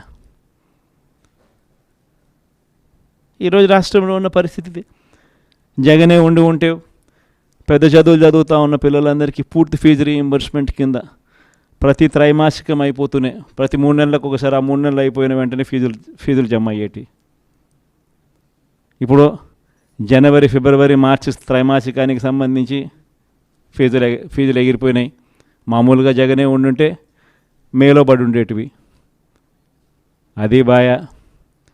ఆ పిల్లలు రేపొద్దున ఇంజనీరింగ్ చదువుతున్న పిల్లలు, డిగ్రీ చదువుతూ ఉన్న పిల్లలు, వీళ్ళందరికీ ఫీజులు కట్టడానికి ఫీజులు కూడా చెల్లించలేని పరిస్థితిలో ఆ పిల్లలు బళ్ళకు పోతూ ఉన్నారు, కాలేజీలకు పోతూ ఉన్నారు. కాలేజీలు ఆ పిల్లలందరినీ కూడా నువ్వు ఫీజులు కట్టకపోతే కాలేజీలో టీసీ తీసుకుని వెళ్ళిపోమని చెప్తా ఉన్నారు. వసతి దీవెన ఎగిరిపాయి. ఏప్రిల్లో జగనే ఉండింటే వసతి దీవెన కింద ప్రతి తల్లికి సహాయం అందేది ఆ పిల్లాడు చదువుల కోసం. అది ఎగిరిపాయి. పొదుపు సంఘాలకు చెల్లెమ్మలకు అందరికీ ఏప్రిల్లో 0 వడ్డీ డబ్బులు పడేటివి. అది ఎగిరిపోయి. నేను చెప్పేది ఒకటే చెప్తా ఉన్నాను, ఏదైనా కూడా మోసం, అబద్ధాలు, అధర్మంతో చేసే ఏ పాలనైనా కూడా ఎక్కువ రోజులు ఉండదు. మనం చేసింది ఏదైనా కూడా ఈరోజు తలెత్తుకొని పోగలుగుతాం, తలెత్తుకొని గర్వంగా ప్రతి ఇంటికి పోగలుగుతాం. ఏదైనా కానీ మాట చెప్పింది జగన్ కాలంలో, వైఎస్ఆర్ కాంగ్రెస్ ప్రభుత్వంలో చేసినాము అని చెప్పి గర్వంగా తలెత్తుకొని పోగలుగుతాం. అది మనకున్న సర్టిఫికెట్. కానీ ఇదే చంద్రబాబు నాయుడు మనుషులు, చంద్రబాబు నాయుడుకి సంబంధించిన లీడర్లు, చంద్రబాబు నాయుడుకి సంబంధించిన ఎంపీటీసీలు, చంద్రబాబు నాయుడుకి సంబంధించిన జెడ్పీటీసీలు ప్రజల్లోకి పోగలుగుతారా? ప్రజల్లోకి వాళ్ళు పోతే ఏమైందయ్యా సూపర్ 6, ఏమైందయ్యా సూపర్ 10లు, ఏమైందయ్యా నువ్వు ఇచ్చిన మాటలు అని చెప్పి అడిగితే సమాధానం చెప్పుకోలేని పరిస్థితుల్లోనే తన మొత్తం క్యాడర్ కూడా అయిపోతుంది. అది వాళ్ళకు మనకు ఉన్న తేడా. మీ అందరితో కూడా నేను ఒకటే చెప్తా ఉన్నా, మనము ప్రవర్తించే తీరు మార్గదర్శకంగా ఉండేట్టుగా, గొప్పగా ప్రజల్లోకి మనం నిలబడేట్టుగా మనం ప్రవర్తించే ప్రతి అడుగు కూడా మనం వేద్దాం. నా దగ్గర నుంచి మీ దగ్గర దాకా. తెలుగుదేశం పార్టీ చేస్తూ ఉన్న ఈ కొనుగోలు కార్యక్రమాలు కానీ, ఈ ప్రలోభాలు పెట్టే కార్యక్రమాలు కానీ, వీటి ఎవ్వడికి కూడా దయచేసి లొంగకండి. నేను ఒకటి చెప్తా ఉన్నా, జగన్ పలావ్ పెట్టినాడు, చంద్రబాబు బిర్యానీ పెడతానన్నాడు. చంద్రబాబు నమ్మి ఓటేసినారు. బిర్యానీ బాయ, పలావ్ బాయ, లాస్ట్కు పస్తు పండుకోవాల్సిన పరిస్థితి. చంద్రబాబుని నమ్ముకుంటే ఎక్కడైనా ప్రజలైనా అంతే, నాయకులైనా అంతే. ఇంతకుముందు మన పార్టీ నుంచి 23 మంది ఎమ్మెల్యేలను తీసుకున్నారు, 3 ఎంపీలను తీసుకున్నారు. ఆ 23 మంది ఎమ్మెల్యేలలో ఎంతమంది టికెట్లు ఇచ్చినాడు? నాకు తెలిసి 3కి. ఆ 23 మంది ఎమ్మెల్యేలను తీసుకునేటప్పుడు ఒక్కొక్కరికి ఎంత ఇస్తామన్నాడు? ఒక్కొక్కరికి 20 కోట్లు. ఇచ్చింది ఎంత? అడ్వాన్సు. దాని తర్వాత వాళ్ళు ఆ పక్క పోయిన వాళ్ళు అందరూ అన్న మీ దగ్గరికి వచ్చేస్తామన్నా మేమంతా అని చెప్పి మళ్ళీ నాకు ఫోన్ చేసినారు. ప్రజల్లో ఒకసారి జారిపోయిన తర్వాత మళ్ళీ వెనక్కి వచ్చినారంటే ప్రజల్లో ఆ రెస్పెక్ట్ పోతుంది, ఆ విలువలు పోతాయి, ప్రజలు ఇచ్చే గౌరవం పోతుంది. కాబట్టి వాళ్ళని మనం కూడా తీసుకోలేకపోయినాం. వాళ్ళ రాజకీయ జీవితాలు ఏమైపోయినాయి? అందరూ సున్నాలు అయిపోయి ఇంట్లో కూర్చొని ఉండరు. ప్రతి ఒక్కరూ కూడా ఈ విషయాలన్నీ గుర్తుపెట్టుకోండి. రాజకీయాలలో ఎప్పుడూ షార్ట్ కట్ ఉంటుంది, లాంగ్ కట్, దూరం దారి ఉంటుంది, షార్ట్ కట్ ఉంటుంది. షార్ట్ కట్ ఎప్పుడు తీసుకోవద్దండి. రాజకీయాలలో ఏ రోజైనా కూడా నిలబడాలి అని అంటే, ప్రజల మన్ననలు ఉండాలి అని అంటే, ప్రజల్లో గౌరవం ఉండాలి అని అంటే, కష్టమైనా కూడా మనం తీసుకునే దారి విలువలతో కూడిన దారి, విశ్వసనీయతతో కూడిన దారి తీసుకోవాలి. ఇదే నేను పాటిస్తాను. నేను మీ అందరి దగ్గర నుంచి కూడా ఇదే ఉండాలని ఆశిస్తాను. వైఎస్ఆర్సీపీ కార్యకర్త ఏదైనా కానీ ప్రజలు లేకపోతే కాలర్ ఎగరేసుకొని చెప్పాలి, పలాని మాట చెప్పినాం, పలాని మేము నెరవేర్చినాం అని చెప్పి. మాలో అబద్ధాలు ఉండవు, మాలో మోసాలు ఉండవు, మాలో కల్మషం ఉండదు అని చెప్పి. అది వైఎస్ఆర్సీపీ కార్యకర్త. ప్రతి ఒక్కరు ఇది గుర్తుపెట్టుకోమని కోరుతా ఉన్నాం. ఈ మన్యం ప్రాంతం స్పెషలీ, ట్రైబల్ ప్రాంతం స్పెషలీ ఎప్పుడూ కూడా నాకు తోడుగా ఉంది. పార్టీ స్థాపించిన రోజు నుంచి, మొట్టమొదటి రోజు నుంచి కూడా వెనక్కి తిరిగి చూస్తే ఎక్కడా కూడా ఈ ప్రాంతంలో మాత్రం 100% యా పక్క ఏది ఏ ఏ ఏ ప్రాంతం ఎటుపోయినా కానీ ఇక్కడ మాత్రం ప్రజలు మాత్రం, ఇక్కడ మాత్రం నాయకులు మాత్రం, ఇక్కడ మాత్రం ఉన్న వాళ్ళంతా మాత్రం 100% ఎప్పుడూ నాకు తోడుగానే ఉన్నారు.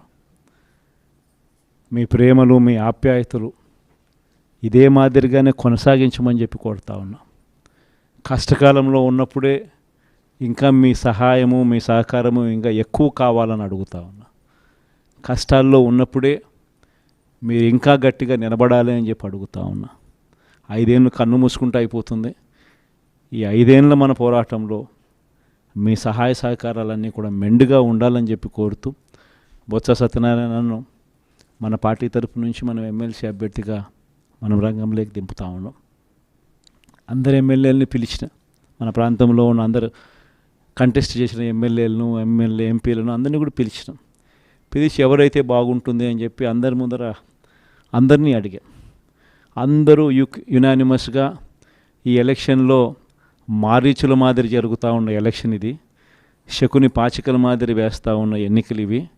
ఇటువంటి ఎన్నికల్లో మనకు బొత్స సత్యనారాయణ లాంటి కొంచెం ప్రొఫైల్ ఉన్నోడు, కొంచెం స్టేచర్ ఉన్నోడు, కొంచెం గట్టిగా నిలబడగలిగినోడు, మోటుకోగలిగినోడు, ఇటువంటి వ్యక్తులు ఉంటేనే మనం ఎన్నికలను చేయగలుగుతాము. మనం అందరం కలిసికట్టుగా మొత్తం జిల్లా మొత్తం ఏకం కావాలనంటే అటువంటి వ్యక్తి అయితేనే బాగుంటుంది అని చెప్పి అందరి నోట్లో నుంచి వచ్చిన ఆ మాట ప్రకారము మనం కూడా నిజంగానే ఇటువంటి కష్టకాల పరిస్థితులు, ఎందుకనంటే కష్టం లేనప్పుడు అధికారంలో మనం ఉన్నప్పుడు ఎవరిని కావాలంటే వాళ్ళను పలానోడు ఎమ్మెల్సీ అంటే పలానా ఎమ్మెల్సీ అని సంతకం పెట్టేసి నేను ఇక్కడి నుంచి పంపించేసేస్తే ఆ ఎమ్మెల్సీ కింద వాళ్ళు ఎన్నికైపోయే పరిస్థితి. కానీ ప్రతిపక్షంలో ఉన్నప్పుడు, స్పెషల్లీ చంద్రబాబు నాయుడు లాంటి అన్యాయస్తులతో మనం యుద్ధం చేస్తూ ఉన్నప్పుడు మాత్రం ప్రతిపక్షంలో మనం ఉన్నాం కాబట్టి మనం గట్టిగా మోట్టుకోగలిగిన కెపాసిటీ ఉన్న నాయకుడిని మనం ముందర పెడితేనే మనకు అడ్వాంటేజ్గా ఉంటుంది. కాన్ఫిడెన్స్ నింపగలుగుతాడు, మన వాళ్ళకు కూడా తోడుగా గట్టిగా నిలబడగలుగుతాడు. ప్రతిపక్షంలో ఉన్నప్పుడు కూడా విలువలతో కూడిన రాజకీయాల మీదనే ఎక్కువగా ఫోకస్ పెడుతూ మీ అందరూ కూడా బొత్స సత్యనారాయణ కూడా అదే మాదిరిగానే సహకరించాలని మనస్ఫూర్తిగా మీ అందరికీ కూడా విజ్ఞప్తి చేస్తూ ఉన్నాను. Thank you. పాడేరు నియోజకవర్గం నుంచి మన పార్టీ తరఫున ఎన్నిక కాబడ్డ జెడ్పీటీసీలు, ఎంపీటీసీలు అందరూ కూడా